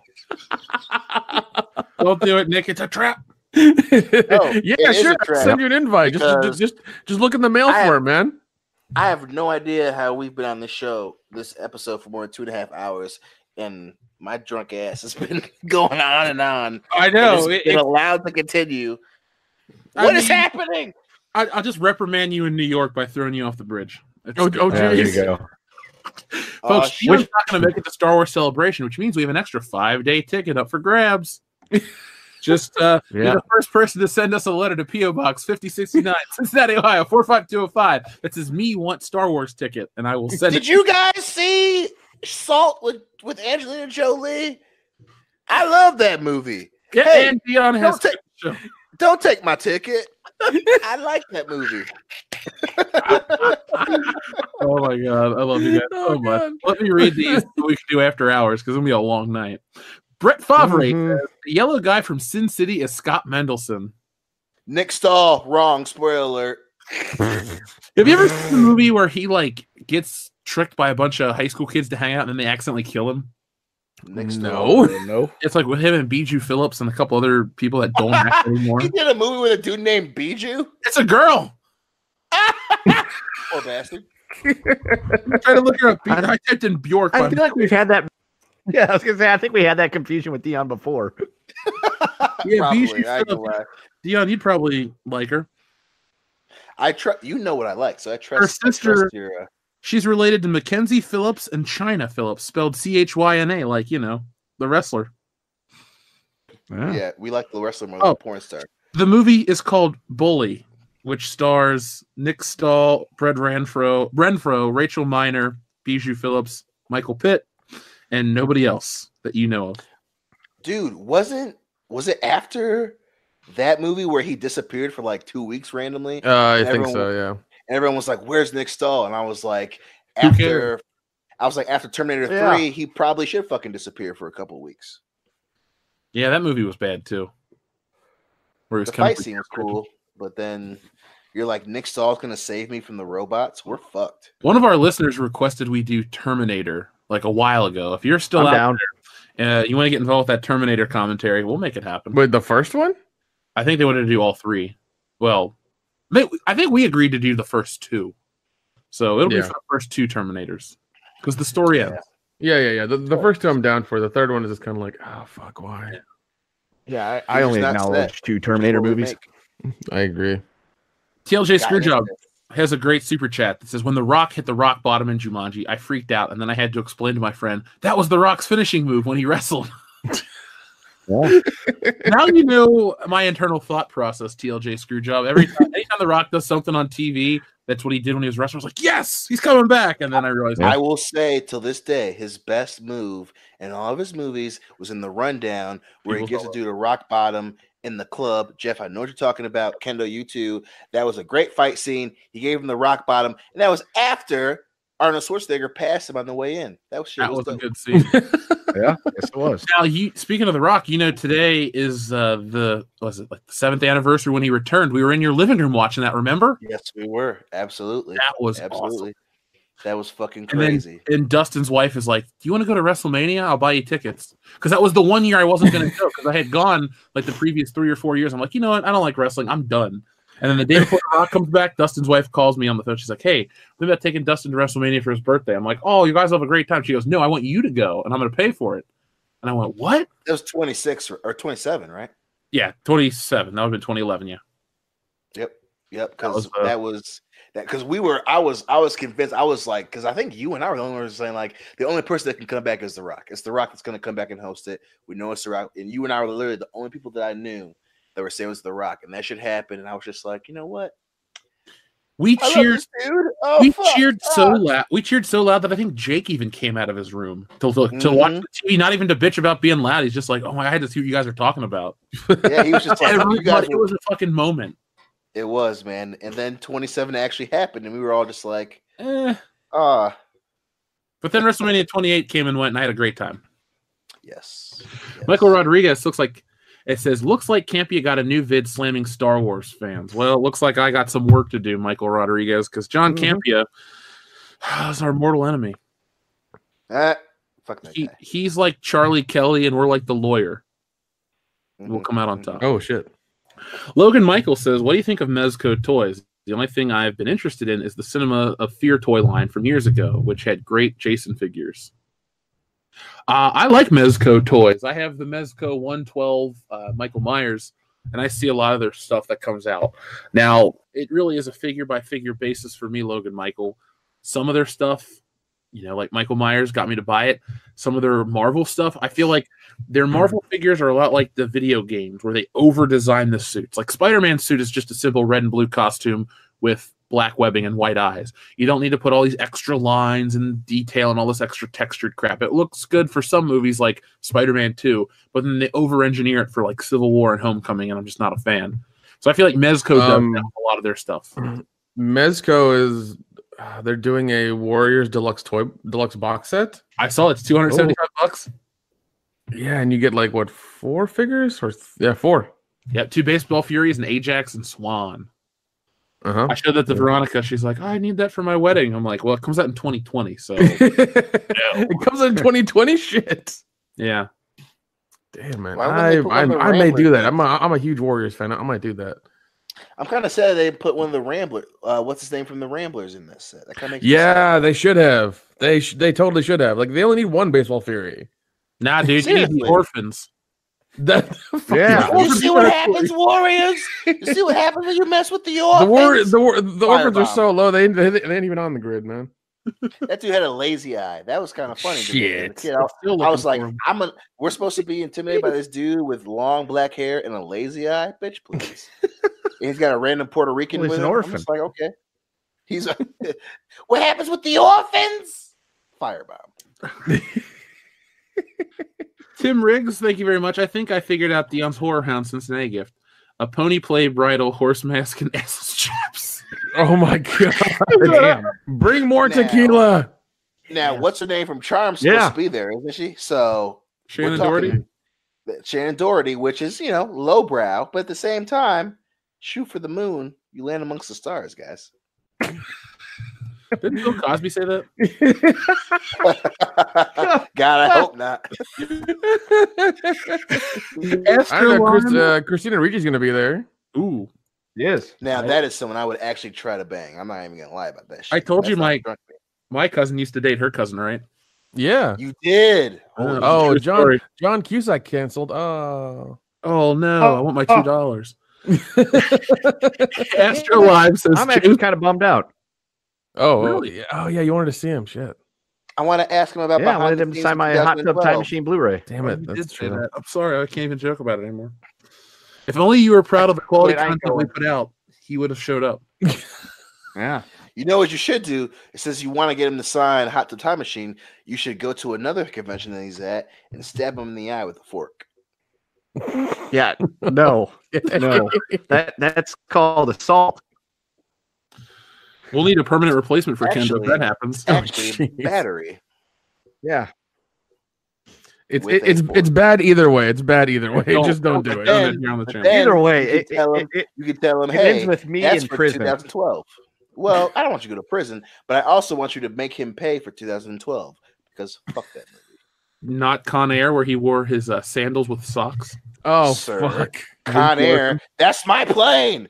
Don't shoot my plane, John. We all know you can't afford a plane, buddy. Calm down. Plus, Yeah, you're not wearing a Nicolas fucking. Cage. You're wearing a tan suit, so let's just fucking cool it a little bit. Vince Larkin, my man. Vince like Now, Astro Lime says James Cameron doesn't do what James Cameron does for James Cameron. James Cameron does what James Cameron does because James Cameron is James Cameron. I That get might it, be the yeah. most truest statement I've heard tonight. Yeah, Astro Lime wins the award for MVP. Plus, it was also funny that he lost Best Picture to his ex-wife, which Yeah. makes me laugh to this day. You know, Oh, shit. I hate both movies equally, The Hurt Locker and Avatar, but I'm glad The Hurt Locker won over Avatar because at least we See, didn't have to like pay $20 extra per movie ticket Yes. because The Hurt Locker. Yes, and see, and I actually like The Hurt Locker. It definitely wasn't the best film of that year, That was but what, 2009, remember- right? yeah, and I think that was literally the last Academy Awards that I watched in its entirety. And I remember sitting with Hillary, watching it. I was just like, it would be hilarious if he lost to his ex-wife, and it happened. I was just like, yep, I'm done. I've lived my life. That is incorrect, sir, because we watched the Oscars in 2011 because that is the year I read you My Immortal and we almost died laughing. But that doesn't count because Yep. we weren't watching the Oscars. We were listening to you. That was hilarious. So I wasn't technically watching the Oscars. You were watching but not listening. It doesn't matter. Anyway, Itepokoyan says, Potato, tomato. I did the Scott Steiner give me the fucking mic after a match. I was starting my promotion drunk. The promoter was not impressed, but at least I got heat. Hashtag too sweet. By the You're way, my fucking Itepokoyan, I hero. got your message about wanting to be on the wrestling podcast with Jeremy. I don't know when that's going to happen, but how about I throw you an invite to join us for our wrestling Patreon thing? You're a former pro wrestler, and you know, You're my hero if you did that, because that's fucking. Dude, he's the guy that sent us a Nintendo 64 and his NWO style stickers for each of us. I got to give them to you guys here when you come here. That's dope, dude. I love that dude already. Fucking, Yeah, especially if he's awesome. you got drunk and pulled a fucking Scott Steiner. You're my spirit animal. I want to get drunk and act like the Sandman, minus the hitting myself in the head. The funny thing is, too, you're probably a lot more cooler than the actual Sandman. Oh, I guarantee it. I would guarantee it, jabroni. Yeah, I smacked my hand like a rock. That fucking old motherfucker. Jesus Christ. Let's see. Swinging Cod. No, sorry, Alpha Terranema says, I liked Into Darkness, but I enjoyed Godzilla 1998, King Kong Lives, and Jaws 3. They got me into their series before hearing what they wanted. They got me into their series before hearing that they were hated. I didn't hear anything wrong with what you just said at all. I think Dion liked those movies. I love Jaws 3, and I love King Kong Lives, and Godzilla 98, I thoroughly enjoy, even though it's Matthew Broderick and what's-her-fucking-face staring at each other. Oh, that one chick that did that one movie that one time only? Yeah, with the blonde curly hair in that one movie that she had in the same other movie, and then she also had with randomly fucking Hank Azaria's in that goddamn movie. What the fuck? Oh, yeah. Yeah, that's not a good film, but I don't hate it. It's really bad. Nope. I love it, but it's really bad. Mm-hmm. Where are we at? Oh, Swinging Cod says, had the Avatar argument with a coworker today. I told him it was Fern Gully in space. He started to say no, paused, said yeah, and looked sad. Also Dances with Wolves in space. I would always say it was Pocahontas in space. Which all it was shit in space is what it was, let's be honest. Come on. Yeah. But I will say Michelle Rodriguez looked hot as shit with fucking random paint on her face, even though she was flying a fucking ship. Random paint is what gets you off, man. You are an easy man to please. That's true, but also he's really drunk right now. So also, I am. You're not lying. But also, the other thing that turns me on is weird. But Michelle Rodriguez keeps getting in trouble for beating up her girlfriends, which is weird that turns me on. But also, I can take Michelle Rodriguez. Does it turn you on? You can take her to bed. Shut up! Don't you ASMR me right now? Yeah, save that for after hours. Samuel Aragon says, Avatar's legacy is buried in Tumblr furry groups. You're not wrong. Yep. Great Loner says, Into Darkness sucks. Fight me, Dion. You son of a bitch. We're fucking fighting in the middle of the street. Winner takes all. Which is all right, Tommy Gunn. A Blu-ray copy of Into Darkness, signed by Benedict Cumberbatch. Dion, I got some good news. It's also been signed by Peter Weller. Are you going to fight harder? Oh shit! I'll fight him for $1. Logan Michael has 3 super chats in a row. Would you rather be named Keith or Lutz? I love Logan Michael, and to satiate his curiosity, call me Lutz, because a black dude named Lutz is fucking hilarious. I'll go with Lutz as well, because Keith, I saw that Family Guy episode. Plus, a 6'5" half black dude is named Lutz is hilarious. I'm Keith. No, you're not. You're Lutz, dude. I know. Let's just all be Lutz. How's that? Yeah. Kendo, Nick? Yeah, sure. Why not? I'm okay with that. World-class Lutz shitters. Yeah.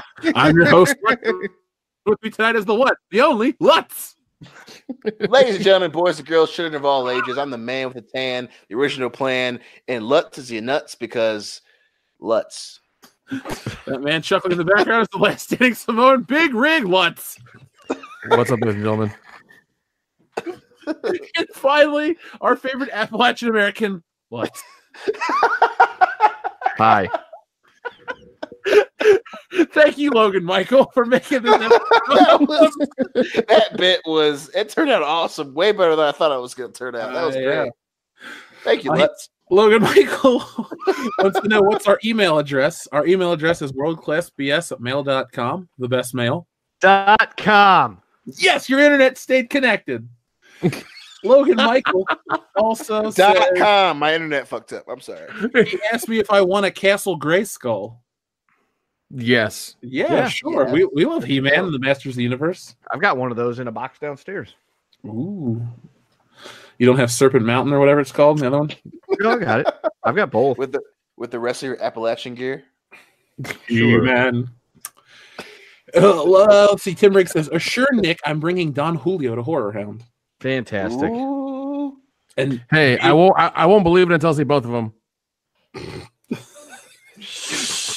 I do like how when what's his name brought tequila and Nick just kept going, oh shit, oh, and then just proceeds to drink it.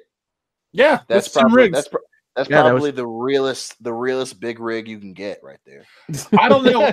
When we spiked his Everclear and he was chuckling like a little girl at the house in Florida, I think that's the realest we ever got him. Yes, that's the white girl wasted Nick. Right Oh my there. God! That's the true Never Nick. again. Never again. Never again until Chicago. Oh, jeez. You will never be invited back to Star Wars Celebration. Yep. Let's make it count. Yeah. And then get our fucking Victoria's money's future worth. fiance depressed us all. If you gotta go with a smile. Right. Logan Michael has the final super chat of the evening. Hey Dion, horse, bitch. Okay. God damn it, Logan. And also, as much as I appreciate the super chat for the channel, which is awesome, $1.99, bitch. This ain't the Dollar Tree. $1.99? Oh, come on. Mighty Nick 100, thank you very much. I'm more hyped for Godzilla King of the Monsters than Avengers 4. Oh, get out of here with that shit. Jeez. Hey, King of the Monsters, what would you do, Dion, if King of the Monsters was amazing and Avengers kind of disappoints you? Just play the game.